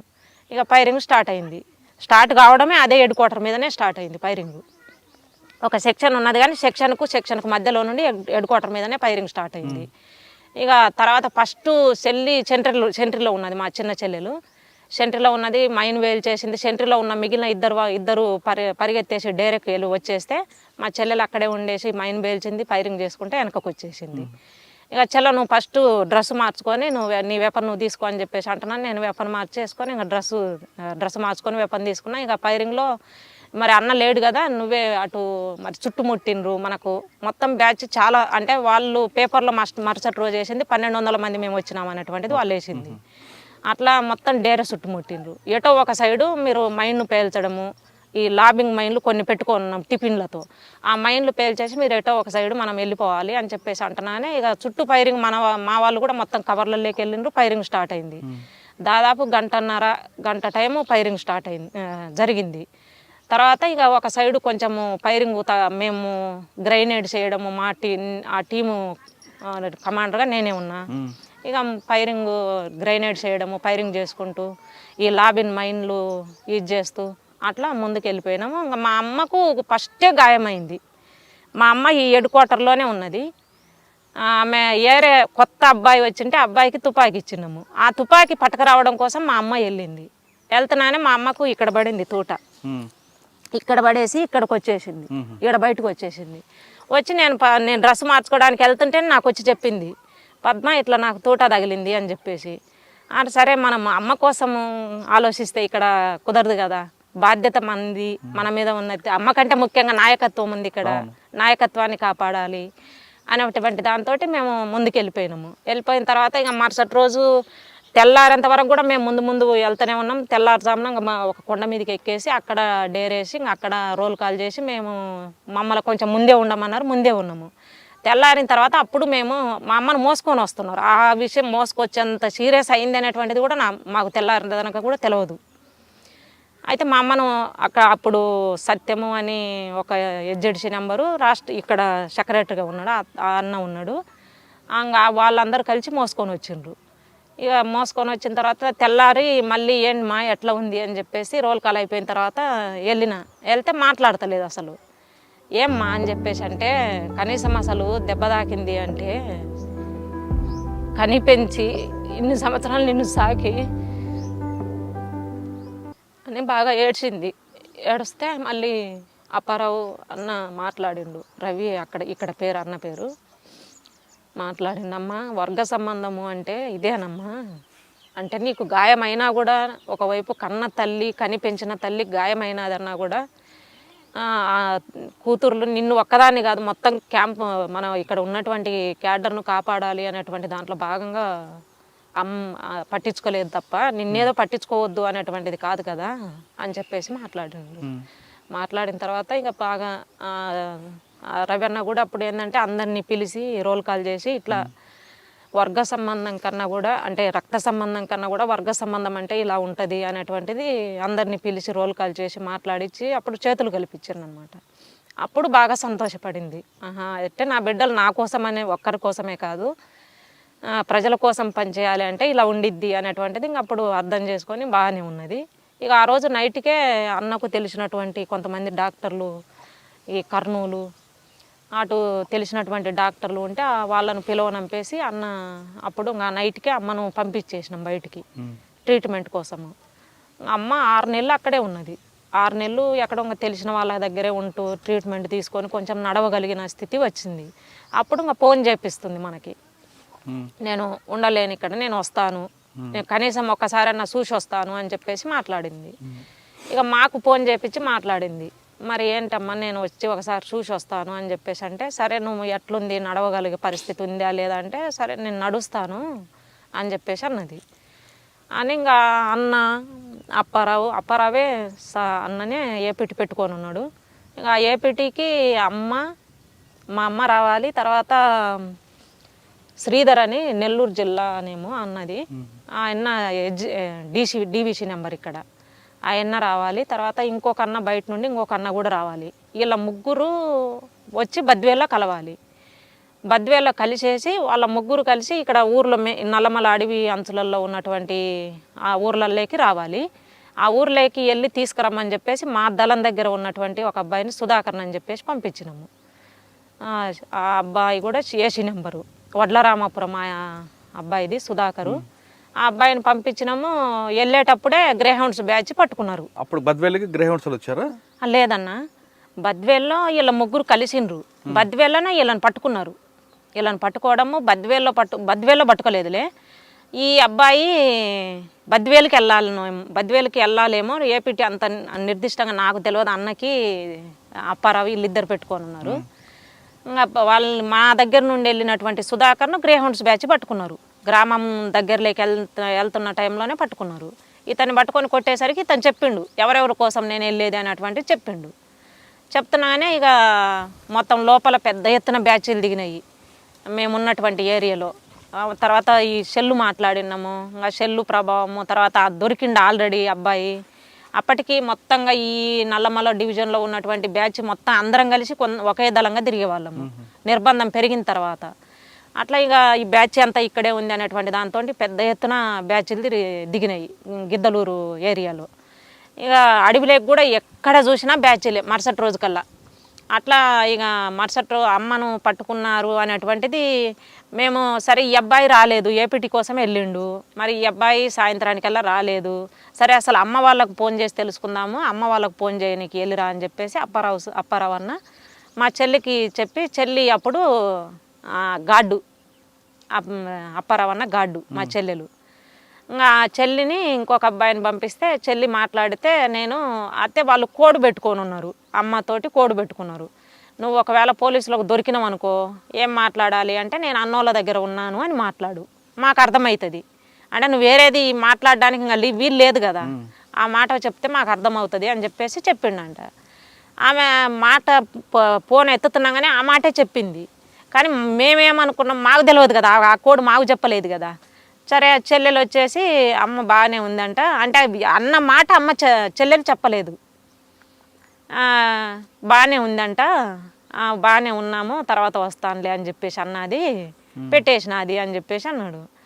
బాగానే ఉంది అంటే సరే ఏంది మరి ఇంకా మళ్ళీ మనం ఎప్పుడు చేస్తే అప్పుడు ఫోన్ ఎత్తాలి కదా, మరి ఫోన్లు ఎత్తుతలేరే అనేటువంటి డౌటు ఆ అన్నకు వచ్చింది. ఇక మళ్ళీ సాయంత్రము 4 గంటల టైంలో మళ్ళీ చేసి రమ్మన్నాడు. సరే నువ్వు కూడా వెళ్ళు పద్మ అని చెప్పేసి నాకు పంపించిండు. మీ ఇద్దరం వెళ్ళినాం, నేను మా చెల్లెలు ఇద్దరం వెళ్ళినాము. ఫోన్ చేస్తున్నానే నేను అన్న వాళ్ళ దగ్గర ఉన్నాను, మీరు మంచిగా ఉండండి అని చెప్పేసి మాట్లాడింది. అంటున్నానే అవతల గుసగుస వినిపిస్తుంది. అసలు ఎక్కడున్నారో అడుగు మేము వస్తామని చెప్పు అని చెప్పేసి చెప్తున్నారనమాట. అరే గుసగుస వినిపిస్తుంది కదా అని చెప్పేసి అర్థమైంది మాకు. ఏదో మాట వేరుగా వస్తుంది, అన్న వాళ్ళ దగ్గర ఉన్నాను అంటుంది కదా, ఏదో పక్కన మరి ఎక్కడుందో అడుగు అంటున్నాడు, ఎక్కడ ఉందో అడుగు వెళ్దాము అని చెప్పేసి అంటున్నారు కదా అని చెప్పేసి అంటున్నా. అమ్మ ఏం మాట్లాడతలేదు. వెంటనే అమ్మను కొట్టిండ్రు పోలీసు వాళ్ళు. అమ్మ అడుగుతలేదు కదా ఆ విషయము, ఎక్కడున్నారో అడుగు మనం వెళ్దాము అని చెప్పేసి అంటే ఆ విషయమే అసలు అడుగుతలేదు మాకు. నేను బాగానే ఉన్నాను, మీరు మంచిగా ఉండండి అని చెప్తుంది మా అమ్మ. చెప్పింది. ఇంకా పోలీసు వాళ్ళు కొట్టడం స్టార్ట్ చేసిండ్రు. ఫోన్ కింద పడిపోయింది. ఇంకా అమ్మను కొడతా ఉన్నారు, అమ్మ కేకలేస్తుంది. ఇక కిందికి వచ్చేసి చెప్పినాము, ఇట్లా అన్న వాళ్ళ దగ్గర ఉన్నామని చెప్పేసి ఉదయమే చెప్పినది. ఈ కోడు మరి నీకు చెప్పిందా అంటే చెప్పింది, ఉదయమే చెప్పింది, మరి నువ్వు అడగలేదు కదా నన్ను అని చెప్పేసి చెల్లెలు చెప్పింది. ఇక అప్పటికి కొట్టడం స్టార్ట్ అయింది. వెంటనే ఇక మళ్ళీ అన్న మేము వెళ్ళేసి వెంటనే అన్నకు తెలిసినటువంటి విలేకరులందరికీ, బయట మనకు తెలిసినటువంటి విలేకరులందరికీ మనం ఫోన్లు చేసి చెప్పేసినాము. ఏమైనా చంపే అవకాశము ఉందేమో, చంపకుండా ఉండడం కోసం కోర్టుకు హాజరుపరచాలి అని చెప్పేసి వెంటనే ఈశ్వరమ్మను కోర్టుకు హాజరుపరచాలి అని చెప్పేసి మనం పేపర్ స్టేట్మెంట్లు ఇచ్చినాము. విలేకరులతోటి అందరితోటి మాట్లాడినాము. అంతలక్క 1:00, 2:00కల్లా మొత్తం హెడ్ న్యూస్లలో వస్తుంది, రోలింగ్ వస్తుంది. ఇట్లా నాగిరెడ్డి ఈశ్వరమ్మను కోర్టుకు హాజరుపరచాలి, మిగిలినటువంటి శ్రీధరు వీళ్ళను కోర్టుకు హాజరుపరచాలని చెప్పేసి వస్తున్నది అని చెప్పేసి మనకు తెలిసిన వాళ్ళు మళ్ళీ చెప్పిండ్రు. అయినా ఇంకా వెంటనే అయితే మేము వెంటనే ఇట్లా వస్తుంది కాబట్టి చంపరు అనుకున్నాము. తెల్లారి మళ్ళీ పేపర్లలో చూస్తే నల్లమల అడవిలో భారీ అనుకుంటారు, 4 చనిపోయినారు, అందులో నాగిరెడ్డి ఈశ్వరమ్మ ఆలియస్ సావిత్రి, నల్లమల దళ కమాండరు అని చెప్పేసి పేపర్లు వచ్చింది. ఇక అప్పుడు బాగా ఇదైపోయినాము. అసలు ఏంటి ఇక్కడ నల్లమల అడవిలోకి తీసుకెళ్ళేసి రంగస్వామి గుడి ఆ ఏరియాకు తీసుకెళ్ళేసి కొండ మీద కాల్ చేసిండ్రు. 4 తీసుకెళ్ళేసి ఇక్కడ దొరికిన అతను, అక్కడ నుండి వచ్చినటువంటి 3 అట్లా మా అమ్మను. ఎవరు అప్పుడు ఆఫీసర్? ఇక్కడ లోకల్గానైతే రంగనాథ్ ఉన్నాడు, రంగనాథ్ సార్ అని ఇప్పుడు ఎస్పీ, ఆ సార్ ఉన్నాడు లోకల్గా డిఎస్పీగా. ఇక ఎస్పీగానైతే మహేష్ చంద్ర లడహా ఉన్నాడు. ఆ టైంలో జరిగింది. మీరు ఇందాక మాట అన్నారు, కన్న తల్లి వర్గ తల్లి అని. ఆవిడ పిలిచినా పలకుండా వచ్చారు మీరు వర్గ పోరాటం అని.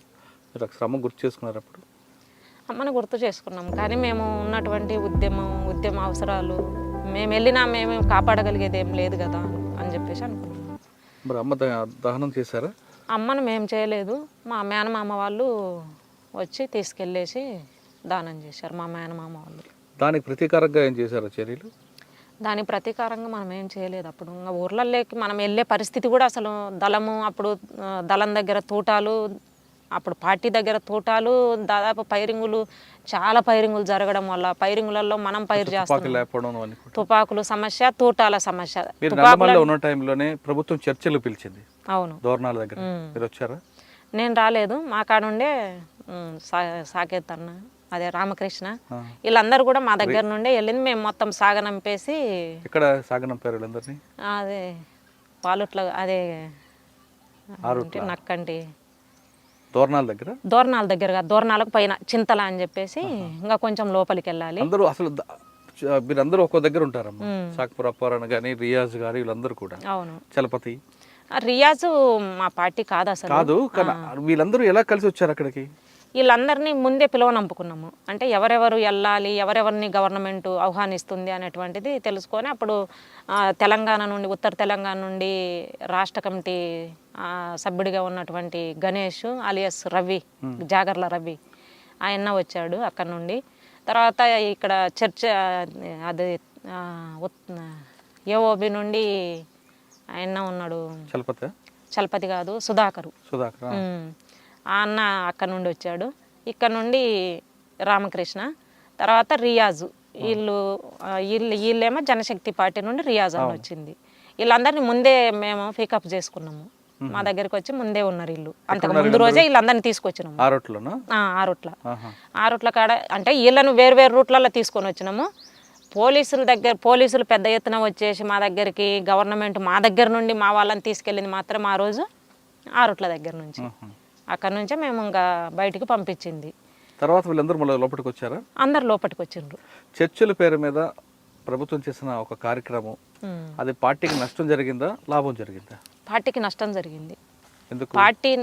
పార్టీ అసలు పార్టీ స్థావరాలు ఎక్కడ ఉన్నటువంటి, అసలు పార్టీ బలహీనత ఏంటి, బలమేంటి, బలహీనత ఏంటి అనేటువంటిది తెలుసుకోవడం కోసము ఈజీ అయింది.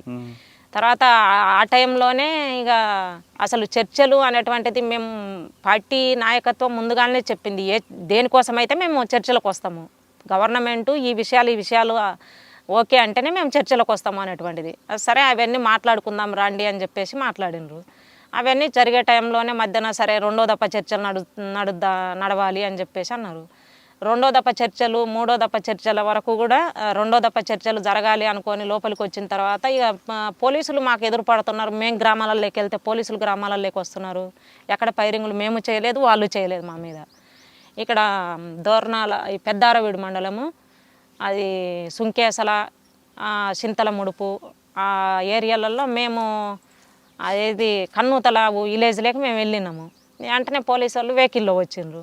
మేము ఆడ మీటింగ్ పెడుతున్నాం, మేము సైలెంట్ అయినాము. జనాలందరూ మామూలుగా అట్లా నిలబడుకున్నారు, మేము సైలెంట్ అయినాము. వాళ్ళు సైలెంట్గా అటు ఇటు తిరిగేసిండ్రు, వెళ్ళిపోయినరు.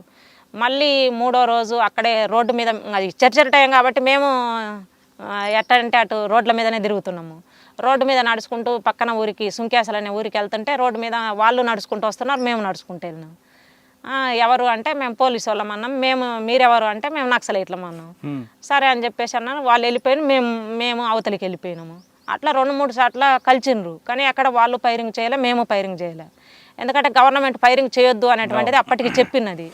అయినా కూడా ఉల్లంఘించి మేము చర్చల టైం కదా, ఈ చర్చలను ఉపయోగించుకొని ఒకవేళ నెక్స్ట్ పెద్ద ఎత్తున దాడి జరిగే అవకాశం ఉంది పార్టీ మీద అనేటువంటి ఆలోచనతో నేను ఆ టైంలో చర్చలను ఉపయోగించుకొని కొంచెం ఎడ్యుకేషన్ క్లాసులు ఇస్తే బాగుంటుంది అనేటువంటి దాంతో నల్లమల, దక్షిణ తెలంగాణ, ఇటు గుంటూరు అందరినీ పిలిచి నల్లమలలో క్లాసులు జరుగుతున్నాయి. ఆ క్లాసులలో ఒక ఏసీ స్థాయి క్లాసులు అయిపోయిన తర్వాత నేను మా అన్న ఇంకొక ఇద్దరిని తీసుకొని మేము కిందికి వచ్చినాము. కిందికి వచ్చి ఎందుకు వచ్చినామంటే ఈ రంగస్వామి గుడికి వెళ్ళి పోలీసులు వెళ్తారనమాట. ఆ గుడికి వెళ్ళే దారిలో మైన్లు పెట్టాలి అనేటువంటి దాంతో మేము కిందికి వచ్చినాము. అదే టైంలో అన్న మ్యారేజ్ చేసుకొని ఉన్న ఆమె లత, ఆమె పేరు, ఈ చైతన్య మహిళా సమాఖ్యలో రాష్ట్ర కమిటీ కార్యదర్శి, మామూలు రాష్ట్ర కమిటీ సభ్యురాలు. ఆమెను కూడా పిలవనంపుకొని ఉన్నాము కలవడం కోసం అని చెప్పేసి. ఆమెను కూడా దగ్గరికి పిలవనంపుకొని ఉన్నాము. మా వదినకు కూడా అప్పటికి దాదాపు 3 నెలల నుంచి టైఫాయిడ్ జ్వరం వస్తున్నదంట, బాగా జ్వరంతో ఉన్నదంట. ఇక అప్పటికి వచ్చేసి మాకు కలిసింది అదే రోజు. చర్చల టైం కదా అని చెప్పేసి మేము ఆ ఊర్లోకి వెళ్ళినాం. పుల్లల చెరువు అనేటువంటి ఊర్లోకి వెళ్ళినాము. ఊర్లోకి వెళ్ళేసి అన్నం తిన్నాము. అన్నం తెప్పించుకొని మళ్ళీ కొంచెం పక్కన ఆగేసి నేను ఇంకొక అబ్బాయి వెళ్ళేసి ఊర్లోకి అన్నం తెచ్చుకొని తిన్నాము. తిన్న తర్వాత మరి ఉదయానికి రేపటి కోసము 2-3 రోజులు ఇటు ఈ ఏరియాలో ఉండాలి కదా, మైండ్ పెట్టాలంటే 3-4 రోజులు కూడా ఉండాలి. దానికోసము మిగిలినటువంటి సామాన్లన్నీ తీసుకొని జనాలలోకి రాకుండా, జనాలను కలిస్తే ఎక్స్పోజ్ అవుతుంది అనేటువంటి దాంతో రాకుండా అటు మైండ్లు పెట్టాలి అనేటువంటి దాంతో కూరగాయలు, మిగిలిన బియ్యము ఇవన్నీ తెప్పించుకున్నాము. ఒక ఆయన వచ్చేసి నిజంగానే ఇన్ఫార్మరు అతను. అయితే నేను అన్నం తీసుకొని వస్తానక్క, ఖచ్చితంగా నేను ఇప్పుడే 1 గంటలో వచ్చేస్తానక్క అన్నము, మరి రేపు ఉదయంకి ఎట్లా మీకు అని చెప్పేసి అన్నాడు అనమాట. అంటే నానే సరే అని చెప్పేసి మరి ఇంత నమ్మకంగా 1 గంటలో వచ్చేస్తానంటున్నాడు కదా అని చెప్పేసి పంపించినాము. పంపించేసి అక్కడే మేము సరే ఇంకా ఎంత టైం వస్తలేడు కదా, 12 అయింది రాలేదు, 1 అయింది రాలేదు, ఈయన పడుకొని ఉదయం వెళ్దాము, చర్చల టైమే కదా అంటే ఏరే విధంగా మేము అసలు ఆలోచించలేదు. ఇంకా చర్చల టైమే కదా అని చెప్పేసి ఆడనే పడుకున్నాము. పడుకున్న వెంటనే ఇక తెల్లవారుజామున 4 గంటలకు కేక్ వేసిండు. ఏమన్నా అని చెప్పేసి అంటే అక్క అన్నం తీసుకొని వచ్చినాను అన్నాడు. సరే అన్న తీసుకొని రా అని చెప్పేసి అప్పుడు నేనే ఇక్కడ లోకల్ కమాండర్గా ఉన్నది. ఇక అన్న వాళ్ళు కొంచెం పక్కన ఉన్నారు. వెంటనే ఇంకా సరే రండి అన్న అని చెప్పేసి అంటే అన్న వచ్చిండు. అన్నము ఇచ్చేసి ఇంకా ఏదో చెప్తా ఉన్నాడు, వాళ్ళ సమస్య చెప్తా ఉన్నాడు. మా అన్న రైల్వే దాంట్లో జాబ్ చేస్తాడు, నా కొడుకు మొత్తము ఆస్తి అంతా వాడే తింటున్నాడు అక్క, మాకు ఎలాంటిది ఇస్తలేడు, వాడిని ఏదో ఒకటి చేయాలి. ఆయన సమస్యలు చెప్తున్నాడు. ఎందుకు అంటే ఒక బ్యాచ్నేమో తీసుకొని వచ్చి ఆయన దగ్గర పక్కన పెట్టేసి వచ్చిండు. ఆల్రెడీ ఒక గెట్టు ఉంటుంది, గెట్టమ్మడి పక్కన పెట్టేసిండు. ఇక మిగిలిన బ్యాచ్లు లేటు అవుతున్నాయో ఏమో మాకు తెలియదు, అది అనేటువంటిది మేము ఊహించినటువంటిది. ఇంకా ఏదో ఒకటి చెప్పి లేట్ చేస్తున్నాడు. లేదన్నా మేము వెళ్ళాలి తొందరగా అని చెప్పేసి కొంతమందిని మిలీషియా వాళ్ళని పిలవనంపుకొని ఉన్నాం. మా ఊరు నుండి, మా ఊటూరు నుండి విజయ్ అని చెప్పేసి కొంతమందిని పిలవనంపుకొని ఉన్నాము. వాళ్ళను ఇవే చర్చలకు సంబంధించిన కరపత్రాలు ఇచ్చేసి వాళ్ళకి అంటే ఏ సమస్యల మీద అనేటువంటిది కరపత్రాలు తీసినాము. ఆ కరపత్రాలని వాళ్ళకి ఇచ్చేసి సరే అన్న మేము వెళ్ళాలి అని చెప్పేసి అన్నమంతా మా దాంట్లో ఒక మూట కట్టుకున్నాము. నేను తుపాకి పక్కన పెట్టేసి అన్నమంతా మూట కట్టేసిన, మేము వెళ్ళాలన్నా అని చెప్పేసి ఈ అబ్బాయిని పిలిచి మిలీషియా వాళ్ళని పిలిచి కరపత్రాలు ఇచ్చేసి వాళ్ళు వెళ్తున్నారు. కొంచెం తెల్లవారుతుంది, ఇంక అప్పుడు 5:30 అవుతుంది. ఇక వాళ్ళు ఆ అబ్బాయి అవతలికి కొంచెం ముందుకు వెళ్ళిన తర్వాత గేట్ ఇటు తిరిగిండు అనమాట. గెట్టుకెళ్ళి ఇటు అవతలికి పోవాలి. గెట్టు తిరుగుతున్నానే పోలీసులు అందరూ అంత ప్రౌన్ ప్రొజిషన్లో పడుకొని ఉన్నారు. గట్టి కేకలేసిండు, పద్మక్క పోలీసులు అని చెప్పేసి గట్టి కేకలేసిండు. ఇంకా కేకలేస్తున్నానే ఫైరింగ్ స్టార్ట్ అయింది. ఆల్రెడీ ఆ అబ్బాయి కేకలు వినిపించింది, ఫైరింగ్ స్టార్ట్ అయింది. ఇక ఈయన అక్కడే ఉన్నాడు. ఈయన వెంటనే అవతలికి దూకేసిండు. ఇక మేము మొత్తం అన్న వాళ్ళు కొంచెం పక్కన ఉన్నారు, లేపేసి వచ్చిన అన్న వాళ్ళని. ఇంకా మా వదినే ఉన్నది, మాతోటి 2 ఉన్నారు. ఇంకా అదే ఇప్పుడు మా అమ్మతోటి చనిపోయినటువంటి సుధాకర్ అనే అబ్బాయి ఉన్నాడు మాతోటి. ఇంకొక అబ్బాయి మహేష్ అని చెప్పేసి ఆ అబ్బాయి కూడా ఏసీ నెంబరే. 5 మందిమి ఇంకా అక్కడ ఉన్నాము. వెంటనే ఇంకా ఫుల్ ఫైరింగ్ స్టార్ట్ అయింది. ఈ పక్క ఫైరింగ్ స్టార్ట్ అయింది, కొంచెం ఇటు పోదాం మొత్తము ప్లెయినే, ఎటు చూసినా ప్లెయినే. ఇంకా ఏం లేదు, చేన్లల్లో ఆగినాము మేము. ఇక ఇటు కొంచెం ముందుకు పోతున్నా అని అక్కడ నుండి ఒక బ్యాచ్ వస్తుంది. సరే కొంచెం కొండ ఉంటుంది తిప్పలాగిట్లా, ఇటు వెళ్దామని చెప్పేసి అంటే ఆల్రెడీ పైన బ్యాచ్ ఉంది. మొత్తం చుట్టుముట్టిండ్రు కదా అని చెప్పేసి ఇంకా మొత్తం ఇచ్చిన్నమైనము. ఒకసారి లేము మేము, ఆల్రెడీ పడుకోవడమే. కొంచెం అన్న వదిన కొంచెం పక్కన పడుకున్నారు, మేము ఇట్లున్నాము. ఈ ఫైరింగ్ స్టార్ట్ అవుతున్నానే ఇంకా ఎవరు ఎటు పోయిండ్రు అనేటువంటిది కూడా ఇంకా అర్థం కాలేదు. వదిన అన్న నేను ముగ్గురం మళ్ళీ కొంచెం దూరంలో కలిసినాము. కలిసిన తర్వాత మళ్ళీ అక్కడ బ్యాచ్ ఇటు నుండి ఫైరింగ్ స్టార్ట్ చేసేసరికి మళ్ళీ ఇటు సైడ్కు ఇట్లా పోయే టైంలో అక్కడ ఈ ఇంకుడు గుంతలు, ఈ కొండలమ్మడి ఇంకుడు గుంతల కోసం తీసినారు జేసీపీలతో పెద్ద ఎత్తున. ఆ గుంతల దగ్గర ఎటు అప్పటికే ఆల్రెడీ మా వదిన పేషెంటు లత, ఇక నేను రాలేను వెళ్ళండి అని చెప్పేసి అంటుంది. రావాలి అని చెప్పేసి కొంత దూరం లాక్కపోయినాము, అయినా ఇంకా నేను రాలేనని చెప్పేసి వదిన మీరు వెళ్ళిపోండి అని చెప్పేసి చెప్పింది అనమాట. ఇక మేము అన్ని బ్యాచ్లు దగ్గరికి వస్తున్నాయి, పై బ్యాచ్ కూడా వస్తుంది, ఇంక మనం ఎటు వెళ్ళలేము అని చెప్పేసి ఇంకా వదిన వదిలేసినాం. మేము వెళ్ళినాము, అన్న నేను వెళ్ళినాము. అన్ననేమో ముందే మాకంటే ముందే ఎటో ఇంకొక వైపు వెళ్ళినాడు, మా సైడ్ లేడు. ఇక దాటేసి పోయిన తర్వాత ఇక వదిన రాలేదన్న అని చెప్పి వాకి టాకీలు ఉన్నాయి మా దగ్గర. అట్లా నేను ఒకవైపు అయినా ఒక్కొక్కరం ఒకవైపు, నలుగురం 4 వైపులు అయిపోయినాము. మా వదిన మాత్రం రాలేక అక్కడే ఆగిపోయింది. ఈమె దగ్గర 303 తుపాకు ఉన్నది, తూటాలు ఉన్నాయి. ఆమె దగ్గర ఉన్న తూటాలు అయిపోయేంత వరకు కూడా ఫైర్ చేస్తూనే ఉంది ఈమె. ఆ తూటాలు అయిపోయేంత వరకు కూడా ఆమె దగ్గరికి వెళ్ళలేదు. పక్కన ఉన్నటువంటి ఆ రోజు చేన్లల్లో కాపలా పడుకున్నటువంటి జనాలందరూ మళ్ళీ తెల్లవారుజామున వచ్చిండ్రు. తెల్లారేంత వరకు కూడా ఈమె దగ్గరికి వెళ్ళలేదు. తెల్లారిన తర్వాత అప్పుడు దగ్గరికి వెళ్ళి పోలీసులు ఫైర్ చేసి చంపేసిండ్రు మా వదిన్ను. అట్లా మేము తెల్లారి ఆ టైంలో ఇంకా ఫస్ట్ ఆ చర్చల ఎన్కౌంటర్ తర్వాత వెంటనే ఎన్కౌంటర్ అంటే మా వదిన మీదనే జరిగింది. మా వదినే అమరురాలైంది. చర్చల పేరు మీద మావోయిస్ట్ పార్టీ కూడా బలం పుంజుకుందని వార్తుంది, వాస్తవం అంటారా? అంటే గ్రామాలకు వెళ్ళి మీరు చెప్పారు, గ్రామాలలో కొన్ని మీటింగులు పెట్టుకోవడానికి అవకాశం దొరికింది. ఉన్నటువంటి క్యాడర్ను డెవలప్ చేసుకోవడానికి, అంటే కొన్ని క్లాసులు ఇలాంటివి చేసుకోవడానికి, డెవలప్ చేసుకోవడానికి కొంత టైం దొరికింది తప్ప మిగిలినటువంటి అన్ని విషయాలలో బలహీనత. ఎందుకంటే ఆ టయాన్ని ఉపయోగించుకొని ఎక్కడ పోలీసులు వస్తే మనం ఏం చేయాలి అనేటువంటిది పెద్ద ప్లాను మేము చేసుకోలేదు. ఎందుకంటే ఏదో ఒక రకంగా జరుగుతాయి, రాజశేఖర రెడ్డి గవర్నమెంట్ కదా జరుగుతాయి అనేటువంటిది ఆలోచించినాం. ఎందుకంటే రాజశేఖర రెడ్డికి ఉన్నటువంటి స్వభావం కూడా కొంత ఈ ప్రజలకు సంబంధించి చాలా చేస్తాడు అనేటువంటి ఆలోచన కూడా పార్టీకి ఉన్నదేమో. అంత అంటే పై స్థాయిలో మనకు అంత తెలియదు. ఆ వైపు పార్టీ అట్లా నడిపించలేదు అంత. అట్లా మెజార్టీ అయితే నష్టపోవడమే. చర్చల తర్వాత తర్వాత జరిగిన ఎన్కౌంటర్ మీ వదిన చనిపోయారు. మా వదిన చనిపోయింది. తర్వాత మీరు ఏఓబికి వెళ్ళిపోయారా? లేదు చర్చల అనుకుంటారు అంటే 2004లోనే వదిన చనిపోయారు. వదిన చనిపోయింది. మీరు తర్వాత ఎంతకాలం ఉన్నారు? 2004 కాదు 5 జనవరిలోనేమో చర్చల టైము. జనవరిలో మా వదిన చనిపోయింది. నేను 7లో నేను వెళ్ళింది. అంతవరకు ఇక్కడే ఉన్నారు? అంతవరకు ఇక్కడే ఉన్నాను. ఎక్కడ ఉన్నారు అప్పుడు? నల్లమల ఏరియా. అప్పుడే మీరు టైగర్ ప్రాజెక్ట్ దానికి రిటాలియేషన్ ఏం చేయలేదు? మాకు చేతనైన కాడికి చేస్తున్నాము. ఏం చేశారు? కానీ ఎక్కడన్నా వస్తే ఇప్పుడు మా అంటే మెయిన్ ఆ టైంలో మా సంఖ్య తక్కువ ఉన్నది, పోలీసు బలగాలు పెద్ద ఎత్తున తిరుగుతున్నాయి. ఆ టైంలో మనం కాపాడుకోవడం అనేటువంటిదే మెయిన్. అవును. కాబట్టి నాయకత్వము పైన ఏదైనా మీటింగు జరుగుతున్నటువంటి టైంలో నాయకత్వానికి రక్షణగా పోలీసులు వచ్చేటువంటి రూట్లలో అంబుషులు పెట్టుకొని ఉండడం అనేటువంటిది.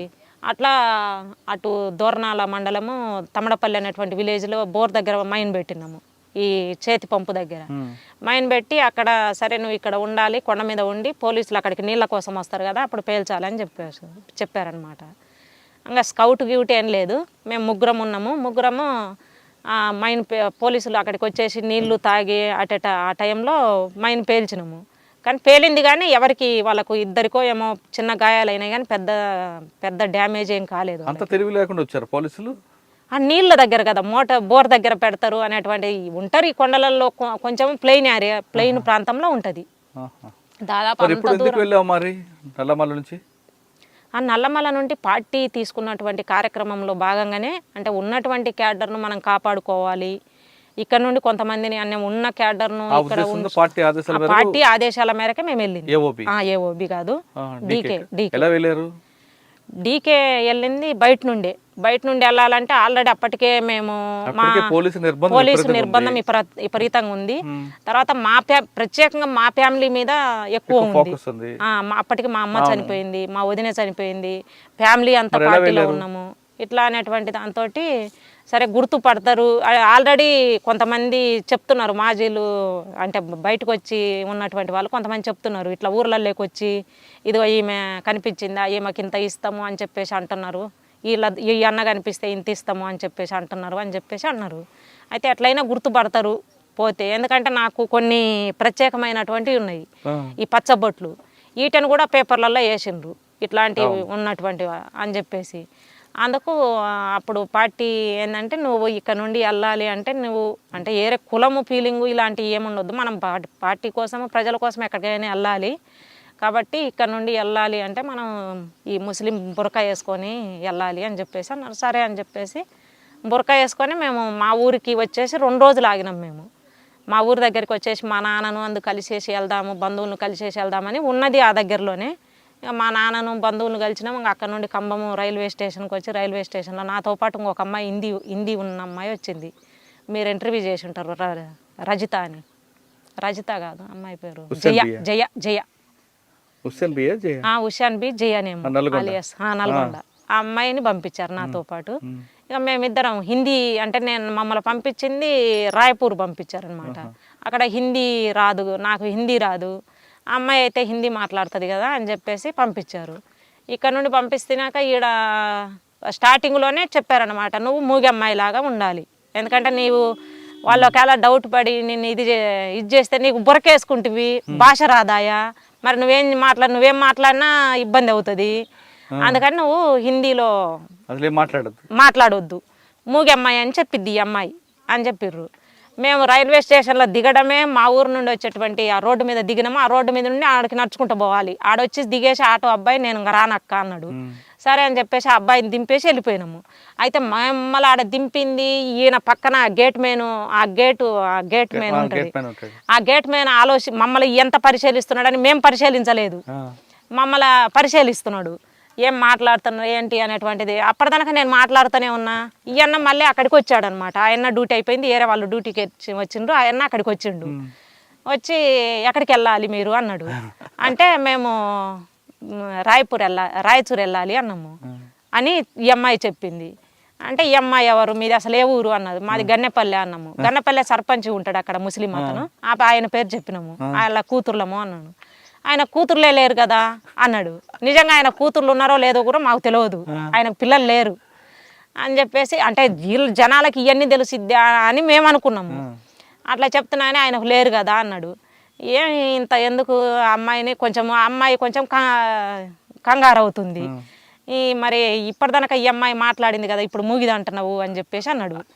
అంటే లేదన్నా అమ్మాయికి అసలు మాటలు రావు, మా అక్కనే మా బావకు అక్కడ యాక్సిడెంట్ అయ్యింటే మేము వెళ్తున్నాం అర్జెంటుగా అని చెప్పేసి చెప్పింది. ఆయన ఇంటలేడు, పోలీసులకు ఫోన్ చేస్తానన్నాడు.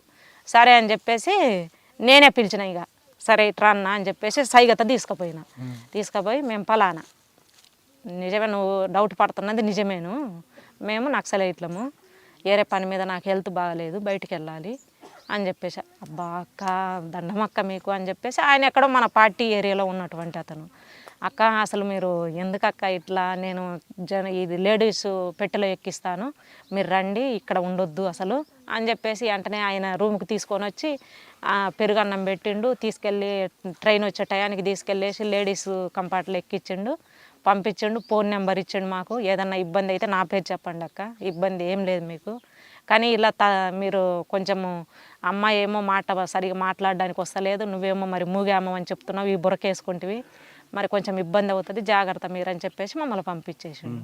మరుసటి రోజు మళ్ళీ మాకు ఫోన్ చేసిండు, ఏమక్క క్షేమమేనా అన్న. తుపాకులు ఏం లేవు, మేము బయటకు వెళ్ళేది కదా, తుపాకులు ఏముంటాయి మా దగ్గర, చెక్కింగ్లు ఇవన్నీ జరుగుతాయి ఏముండవు. డైరెక్ట్గా ఎక్కడ ఖమ్మంలో ట్రైన్ ఎక్కారా? ఖమ్మంలో ట్రైన్ ఎక్కినాము, రాయచూరు వెళ్ళినాము, కర్ణాటక రాయచూరు వెళ్ళినాము. మేము వెళ్ళిన టయానికి ఏపీటీకి రాలేదు అసలు, మేము వెళ్ళిన టైము అంతా ఏపీటీలు అన్నీ మేము వెళ్ళేసి నేను వెళ్ళి బయటకు వచ్చినాము. ఆ రాయచూరు వెళ్ళేసరికి బీకే ఎన్కౌంటర్ జరిగింది, బాలకృష్ణ ఎన్కౌంటర్, సీసీ నెంబరు, ఆయన్నతో లింక్ అయ్యి మా ఏపీటీలు అన్నీ ఉన్నాయి. ఇక్కడ శాఖమూరి అప్పారావు, అక్కడ బీకే, వీళ్ళిద్దరూ ఏపీటీలను సమన్వయం చేసుకోవాలి. అక్కడ బాలకృష్ణ ఎన్కౌంటర్ జరుగుతున్నాగానే ఏపీటీలన్నీ మొత్తం అల్లకల్లోలం అయిపోయింది.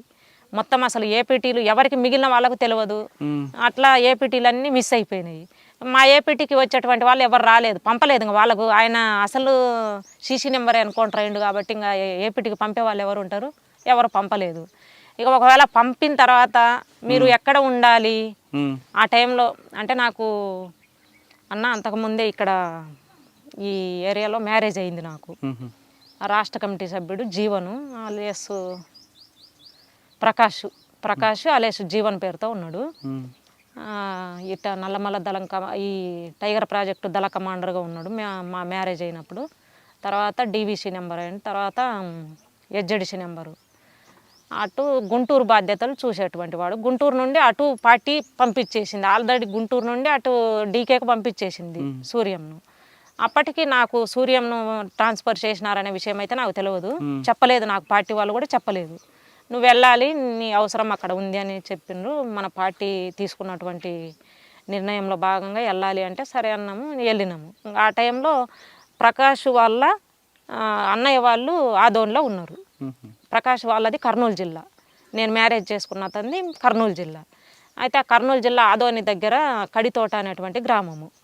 ఆ గ్రామంలో ఉండి వాళ్ళ అన్న వాళ్ళ వదిన వాళ్ళు ఆదోని టౌన్లో ఉండేవాళ్ళు. ఒకవేళ మీకు ఏదన్నా ఇబ్బంది అయితే, రాయచూరే కదా మీరు వెళ్ళేది, మీకు ఏదన్నా ఇబ్బంది అయితే ఇదిగా అన్న వాళ్ళ నెంబర్ తీసుకొని అన్న వాళ్ళ దగ్గరికి వెళ్ళండి అని చెప్పేసి అన్నాడు. అట్లా వాళ్ళ నెంబర్లు ఇస్తే వాళ్ళకి వెంటనే ఫోన్ చేస్తే వాళ్ళు రిసీవ్ చేసుకున్నారు, తీసుకెళ్ళిండ్రు. ఆడ దాదాపు 4 రోజులు ఉన్నాం మేము ఆదోనిలో 4 రోజులు ఉన్నాము. అయితే మాకు ఫోన్ నెంబర్లు ఇచ్చి పంపించిండ్రు. అప్పారావు అప్పటికి బయటికి వెళ్ళిపోయినాడు, ఇక్కడ లోపల లేడు, బయటకు వెళ్ళిపోయినా. అప్పారావు ఈ రామచంద్ర అనేటువంటి హెచ్జెడిసి నెంబర్ ఆయన కూడా, ఆ అన్న కూడా బయటనే ఉన్నాడు అప్పుడు. ఆయన నెంబర్ ఇచ్చిండ్రు.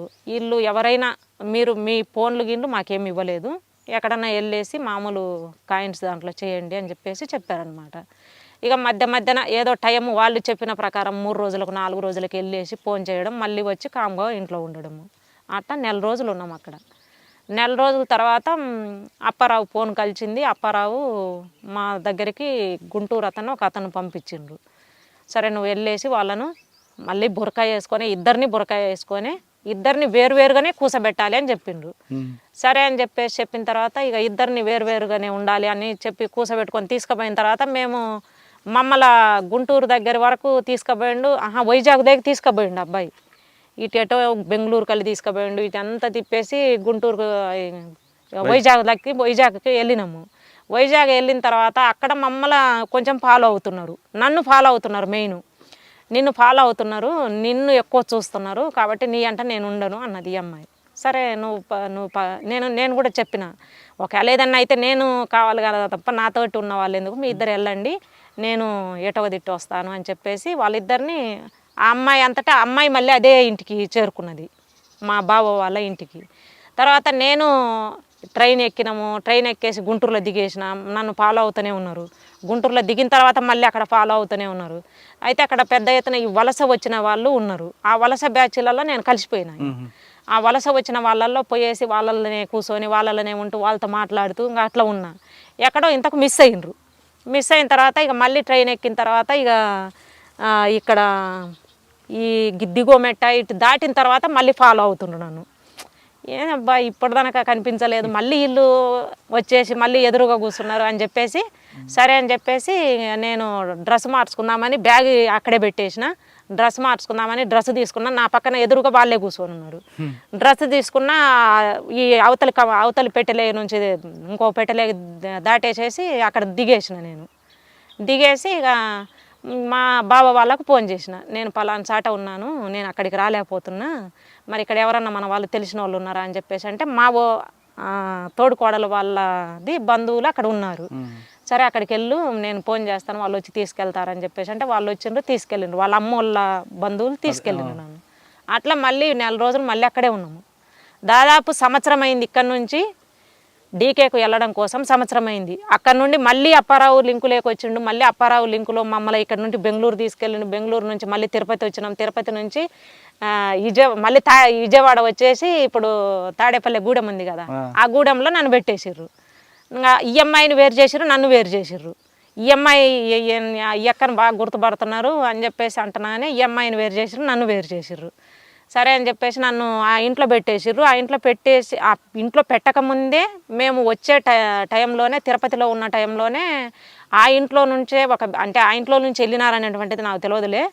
3 మా వాళ్ళు ఇక్కడ నుండి నల్లమల నుండి వెళ్ళినటువంటి వాళ్ళే ఆ ఇంట్లో ఉండేసి, ఆ ఇంట్లో నుంచి బయటికి వెళ్ళినాక వాళ్ళని పట్టుకొని ఏఓబి అడవి ప్రాంతంలో కాల్ చేసిండు 3.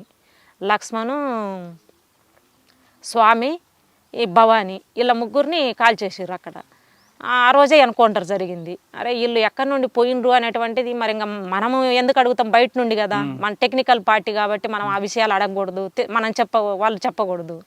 ఇక మేము అడగలేదు. నన్ను తీసుకెళ్ళేసి తెల్లవారుజామున తాడేపల్లి గూడెంలో ఒక ఇంటి దగ్గర పెట్టిండు. ఇక ఆయన వెళ్ళిపోయిండు ఏరేపేటికి వెళ్ళాలని చెప్పేసి. ఇక నేను అక్కడే ఉన్నా. సరే అని చెప్పేసి మరుసటి రోజుకు నేను ఉన్న ఇంటి చుట్టుపక్కలలో కొంచెం కొత్త వాళ్ళు తిరుగుతున్నారు అక్క అని చెప్పేసి చెప్పిండు. వచ్చి చెప్తున్నానే మరి ఎట్లా అన్నా అని చెప్పేసి అంటే ఇంకా నా లింకులో ఇంకా 3-2 ఉన్నారు అక్క, మరి ఎట్లా చేద్దాము అని చెప్పేసి అన్నాడు. అంటే మరి వాళ్ళు ఎక్కడ ఉన్నారు అని చెప్పి, ఎక్కడ ఉన్నారు అని మరి నేను అడగడం బాగుండదు కదా, ఒకవేళ నన్నే ఏదైనా ఇక్కడైతే నేను తట్టుకోలేక చెప్తే అని చెప్పి నేను ఇంకేం అడగలేదు. మరి ఎట్లా అక్క అని చెప్పి, నేను అసలు ఫోన్ చేసి రమ్మన్నారు నన్ను ఆ రోజు, నువ్వు మా సాయంత్రము ఫోన్ చేయాలి మాకు అని చెప్పిర్రు. ఆ ఇచ్చిన ఫోన్ నెంబర్కు నేను ఫోన్ చేసేసి రిటర్న్ వెళ్తున్నా. నా వెనకిరితే ఉరికొచ్చిండ్రు అనమాట. ఉరికొచ్చిర్రు కానీ నేను స్పీడ్గా వెళ్ళిన. ఆ గొంతులలో నాకు పెద్దగా తెలియదు ఆ ఇల్లులు, అయినా అటు ఇటు తిరిగి నేను బజారమ్మని నేరుగా వెళ్ళకుండా ఇల్లు మార్చుకుంటా నేను వెళ్ళేసిన. వెళ్తున్నాగానే ఇంటి అన్నకు చెప్పిన, అన్న నన్ను ఫాలో అవుతుండ్రు, ఈ ఇల్లు కాకుండా ఎక్కడన్నా కొంచెం పక్కన ఉంటే బాగుంటుందేమో అని చెప్తున్నానే. సరే అక్క ఎదురు పక్కన ఇంట్లో ఉంది అని చెప్పేసి ఆ ఇంట్లో నుండి తీసుకెళ్ళేసి పక్కన పెట్టేసారు. ఇక సాయంత్రానికల్లా మొత్తం ఊర్లో బ్యాచ్ దిగింది. చుట్టూ ఈ దారిలో ఉన్నారక్క బ్యాచ్, ఆ దారిలో ఉన్నారక్క 10 మంది, ఇటు 15 మంది ఉన్నారక్క అని చెప్తున్నారు. మరి వెపన్స్తోనే ఉన్నారంటే ఆ వెపన్స్తోనే ఉన్నారక్క అని చెప్పిండు. మరి ఏం చేద్దాము అని చెప్పేసి గుంటూరులో ఒక అన్న తెలిసిన అన్న ఉన్నాడక్క, ఆయనతోని ఒకసారి మాట్లాడతారా మీరు. మళ్ళీ గుంటూరు వచ్చారా? గుంటూరు వచ్చాను. గుంటూరు రాలే, ఈ చర్చ నడుస్తుంటేనే ఇంటి మీద పోయి దాడి చేసిండ్రు పోలీసు వాళ్ళు. నేనున్న ఆయన వాళ్ళ ఇంటి మీద పోయి దాడి చేసారు. అయితే ఆ ఇంట్లో కాకుండా నేను పక్కింట్లో ఉన్నా కదా, ఆ ఎక్కను కొట్టేసరికి ఆ ఎక్క నేనున్న ఇంట్లోకి తీసుకొని వచ్చింది. అయితే ఆ ఇంట్లో 2 వాకిన్లు ఉంటాయి, ఇటు ముందు ఉంటుంది వెనక ఉంటుంది. అక్క వచ్చి ఫస్టే పోలీసులు ఉన్నారు అనేటువంటిది ఒక చర్చ నడుస్తుంది కదా, కాబట్టి కొంచెం వాళ్ళు పిలుస్తున్నాగానే ఆ కటన్ నుండి చూస్తున్నాగానే వెపన్స్ పోలీసులు కనిపించిండ్రు. సరే డోరు నేను ఇంకా తీయలేదు, డోర్ అట్లా ఓపెన్ చేసినా చేయలేదు కూడా నాకు గుర్తులేదు. ఇంకంతా వెనక నుండి దూకేసిన, వెనక నుండి వాకిలి దాటేసి ప్రహారీ గోడ ఉంటుంది, ప్రహారీ గోడ దూకేసి ఆ చెరుకు తోటలు ఉంటాయి ఊరి బయట, ఆ తోటలలోకి వెళ్ళేసి తప్పుకున్నా. పైరు చేసిర్రు, ఇక ఎంటబడ్డారు కొంత దూరము. ఇంకా ఆయన నేను ఒకవైపు వెళ్ళిపోయినా, ఆయన ఒకవైపు వెళ్ళిపోయిండు. ఇంకా చీకటి పడుతుంది, మరి ఎట్లా చేయాలి, ఎక్కడ ఏమి తెలియదు, అసలు ఈ టౌన్లో మనకి ఏమీ తెలియదు. అయితే ఏం తెలియకపోయినా ఎవరో ఒకళ్ళ దగ్గరికి వెళ్ళేసి, ఎందుకంటే అప్పుడు పెద్ద ఎత్తున ఈ వైచర్లోపల్లె ఘటన జరిగినది, తర్వాత అక్కడ వడ్లరామాపురము, తర్వాత అక్కడ సున్నిపెంట ఘటన జరిగి ఎక్కడ కూడా ఎస్సీలలో ఇదిగో ఫలాని మావోయిస్టు పార్టీ అంటే ఓన్ చేసుకున్నటువంటి పరిస్థితి ఆ టైంలో ఉన్నది. కాబట్టి ఎవరినైనా ఎక్కడికైనా వెళ్ళేసి ఫలానా అని చెప్పేసి ఇట్లా అని చెప్పేసి వాళ్ళ పరిస్థితిని బట్టి మనకు అర్థమవుతుంది వాళ్ళు ఎలాంటి వాళ్ళు అనేటువంటిది, వాళ్ళని చూస్తేనే అర్థం చేసుకోగలుగుతాం మేము.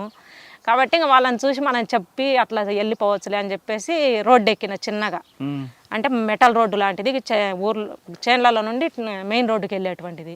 రోడ్డు ఎక్కుతున్నాగానే ఆయన చిన్నగా వచ్చేసి రోడ్డు తొంగబడి చూస్తున్నాడు ఎవరన్నా ఉన్నారా లేరా అని చెప్పేసి. అన్న మీరెవరు అని చెప్పేసి అంటే, అక్క నువ్వు ఇక్కడే ఉన్నావు రాక్క అని చెప్పేసి అన్నాడు. ఇక సరే అని ఆయన నేను కలిసినాము. కలిసేసి మరి ఎట్లా చేద్దాం అక్క, రోడ్డు అంట అయితే నడవద్దు, రోడ్డు అంట పోవద్దు, నిన్నైతే గుర్తుపడతారు. ఇంకా నా దగ్గర అప్పుడు ఈ ఎస్సీ నెంబర్కు హెచ్జెడ్సీ నెంబర్కి ఇవ్వాలని 2 లక్షల డబ్బులు ఇచ్చినారు. ఆ డబ్బులు మిగిలినటువంటి అన్నీ పోయినాయి, అక్కడే వదిలేసినాం. ఇక ఫోన్ నెంబర్లు కొన్ని ఇచ్చినారు, అవి పోయినాయి. ఇంకా అక్కడే ఇంకా అవన్నీ దొరికినాయి వాళ్ళకి. ఫలానా వ్యక్తి అనేటువంటిది నాది అర్థమైపోయింది వాళ్ళకి. నా ఫోటో దొరికింది వాళ్ళకి, మా ఫ్యామిలీ ఫోటో ఉన్నది. ఎందుకంటే నేను డీకే వెళ్తున్నా కదా, కాబట్టి మా ఫ్యామిలీ ఫోటో నా దగ్గర పెట్టుకొని ఉన్నా నేను. సరే అటు వెళ్తే ఎప్పుడైనా చూసుకోవడానికి ఉంటుంది కదా అని చెప్పేసి ఆ ఫోటో దొరుకుతున్నానే ఫలానా అనేటువంటిది అర్థమైపోయింది వాళ్ళకి. ఇక వాళ్ళు ఇట్లా తప్పించుకున్నది అని చెప్పి మరుసటి రోజు పేపర్లో వేసినారని మళ్ళీ మనకు తెలిసిన వాళ్ళే చెప్పారు, ఇట్లా పేపర్లో వేసినారక్క.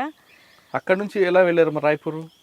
ఇక్కడ నుండి మళ్ళీ గుంటూరులో తెలిసిన అన్న దగ్గరికి వెళ్ళేసి మేము ఆటోలో వెళ్ళినాం. ఇంకా మొత్తము ఏది ఇప్పుడు ఊర్లలో మొగుడు కొడితే ఏడ్చుకుంటా ఎలాగుంటారు అట్లా మొత్తం గాజులు తీసేసిన, మొత్తం ఈ జుట్టు అంతా ఇరబోసుకున్నా, ఇక ఏదో గొడవ జరిగి భార్య వెళ్ళిపోతుంది అన్నట్టుగా ఆ విధంగా నా వేషధారణ అయిపోయింది అనమాట. మొత్తం జుట్టు అంతా ఇరబోసుకున్నా, ఎందుకంటే మామూలుగా ఉంటే ఎట్లయినా గుర్తుపడతారు.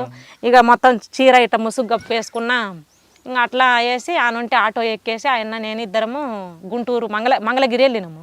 మంగళగిరిలో ఒక ఆయనను కూడా చాలామంది ఇంతకుముందు పోలీసులు అరెస్ట్ చేసిర్రు, కొట్టిర్రు. కిరోషన్ అమ్ముతాడు, ఆయన పేరు ఏదో ఉంది, కొండయ్య. ఆయన దగ్గరికి వెళ్ళి ఆయన దగ్గర ఆయన ఏం ఉంచుకోలేదు. లేదు నీది మొత్తం పేపర్లలో వచ్చేసింది, పలానా అడ్రస్ అసలు పచ్చబొట్టుతో సహా వచ్చేసింది, ఏమైనా పట్టుకుంటే 5 లక్షలు ఇస్తామని చెప్పేసి ఎక్కడ పట్టిన పేపర్లలో వేసారు. అదిగో పోయి రైల్వే స్టేషన్లో కూడా చూడిపో, నేను ఎక్కడ పెట్టాను, ఎక్కడన్నా నాకు తెలిసిన వాళ్ళకు అక్కడ ఉండమంటే నేను అట్లా ఉంచుతా కానీ నా ఎక్కడైతే వద్దక్క అన్నాడు. సరే అన్న ఎవరన్నా తెలిసిన వాళ్ళు ఉంటే చెప్పన్నా అన్న అంటే, ఒక ముసలామెని చెప్పిండు, అక్కడికి వెళ్ళి ఉండక్క అని చెప్పేసి అన్నాడు. సరే అన్నాడు. మళ్ళీ సాయంత్రానికల్లా అక్క పార్టీ వాళ్ళు ఏపీటీ కలిసింది, నువ్వు వెళ్ళక్క అని చెప్పేసి అన్నాడు. సరే అని చెప్పేసి నేను అక్కడ ముసలాం కానుండి బయలుదేరిన. నాతో పాటు ఒక అన్నను పంపించారు. ఆ అన్నను రైల్వే స్టేషన్ దగ్గర వరకు వదిలిపెట్టరా ఈ అక్కను, నువ్వు ఆమెతోటి వెళ్ళాల్సిన అవసరం లేదన్నాడు. అక్కడ ఆల్రెడీ పేపర్లలో ఫలానా పేరు ఈమె ఫోటో వచ్చింది, ఈమెతోటి ఉంటే నేను అవుతానని చెప్పేసి నన్ను అక్కడ వదిలిపెట్టలేదు, ఎంట్రన్స్లోనే వదిలిపెట్టేసిండు, వెళ్ళిపోయిండు. ఇంకా వెళ్ళిపోయిన తర్వాత ఇక నాకు ఏపీటీ ప్లేస్ చెప్పినాక నేను వెళ్దామని చెప్పేసి ఆ నుంచి భీమవరం రావాలని చెప్పారు.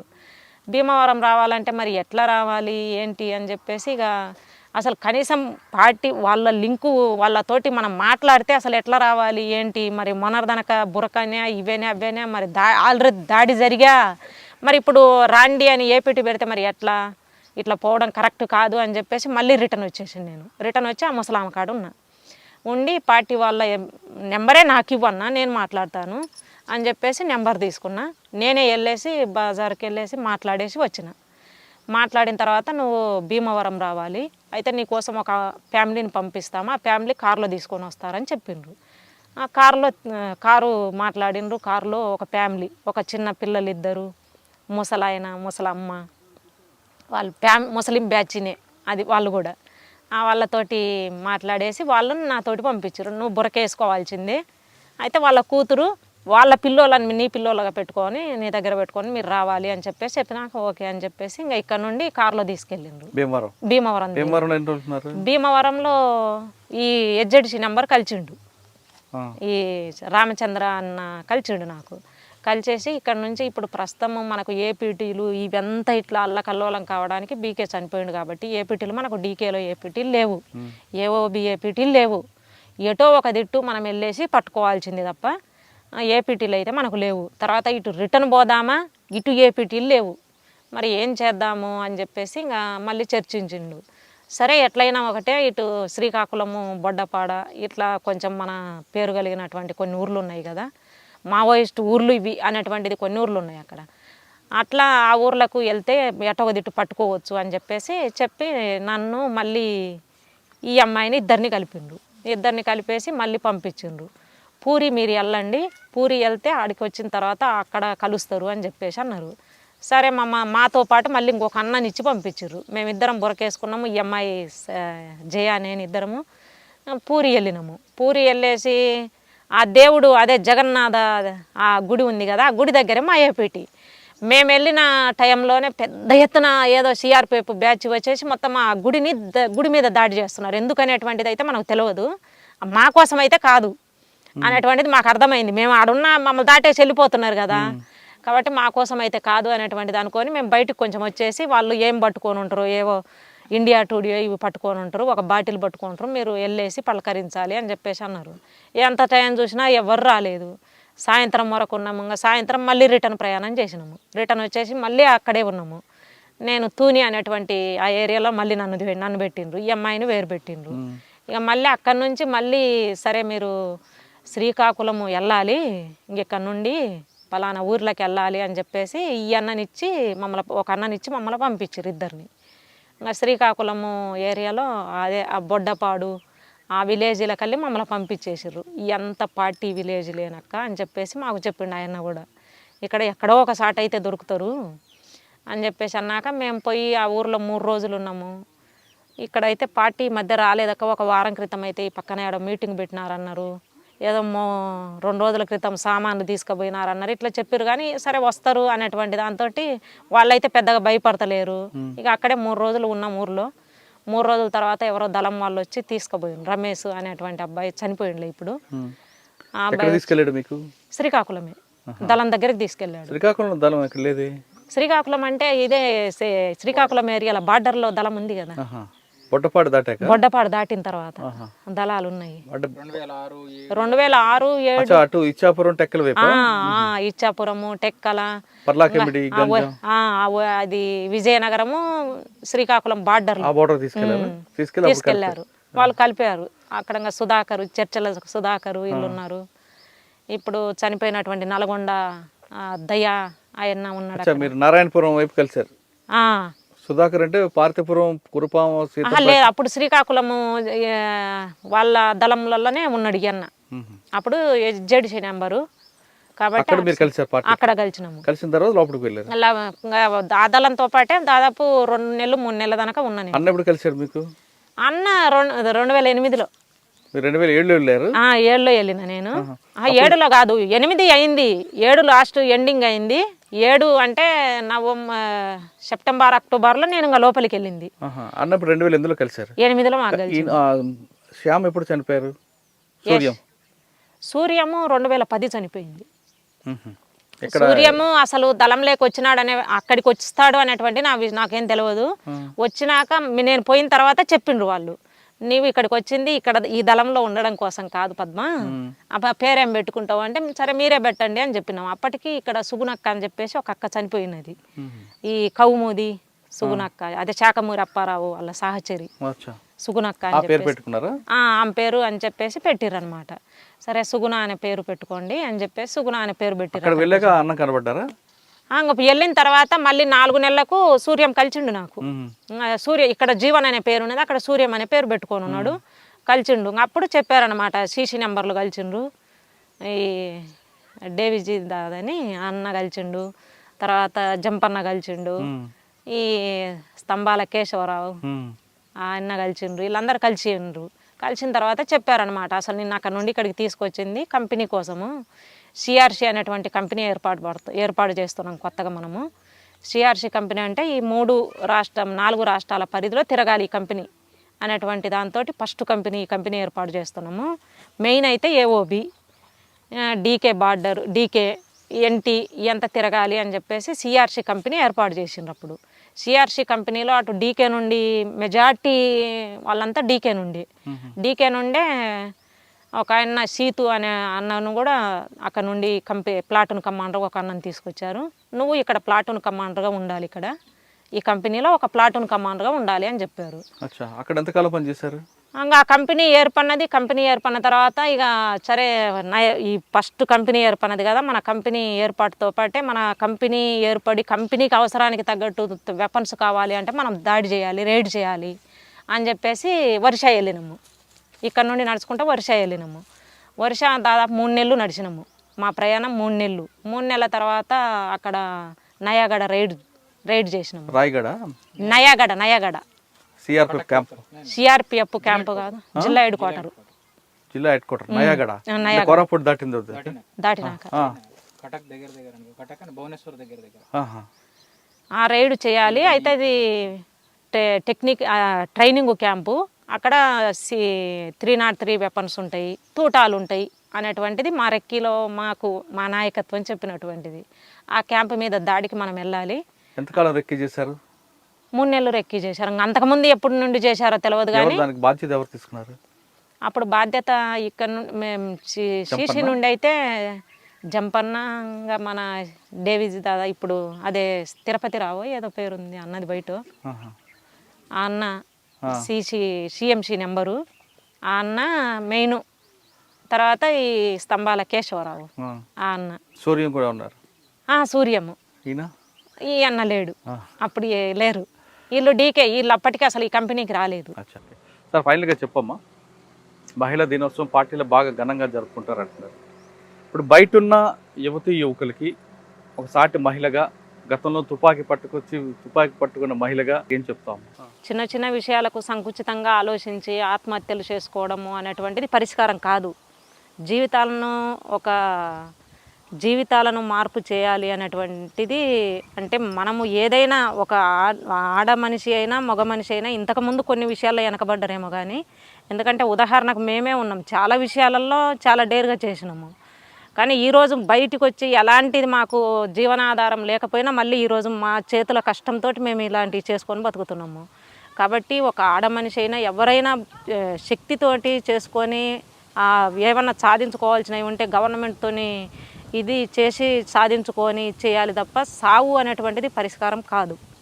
సావు అనేటువంటిది నువ్వు చనిపోతావు, మరి మిగిలినటువంటి మహిళకు ఆదర్శంగా ఏముండాలి? వాళ్ళకి ఇచ్చేటువంటిది ఏమిటిది? నువ్వు సావు పరిష్కారం కాదు కదా, సావు మిగిలిన వాళ్ళకు పరిష్కారం ఏం చూపించదు కదా.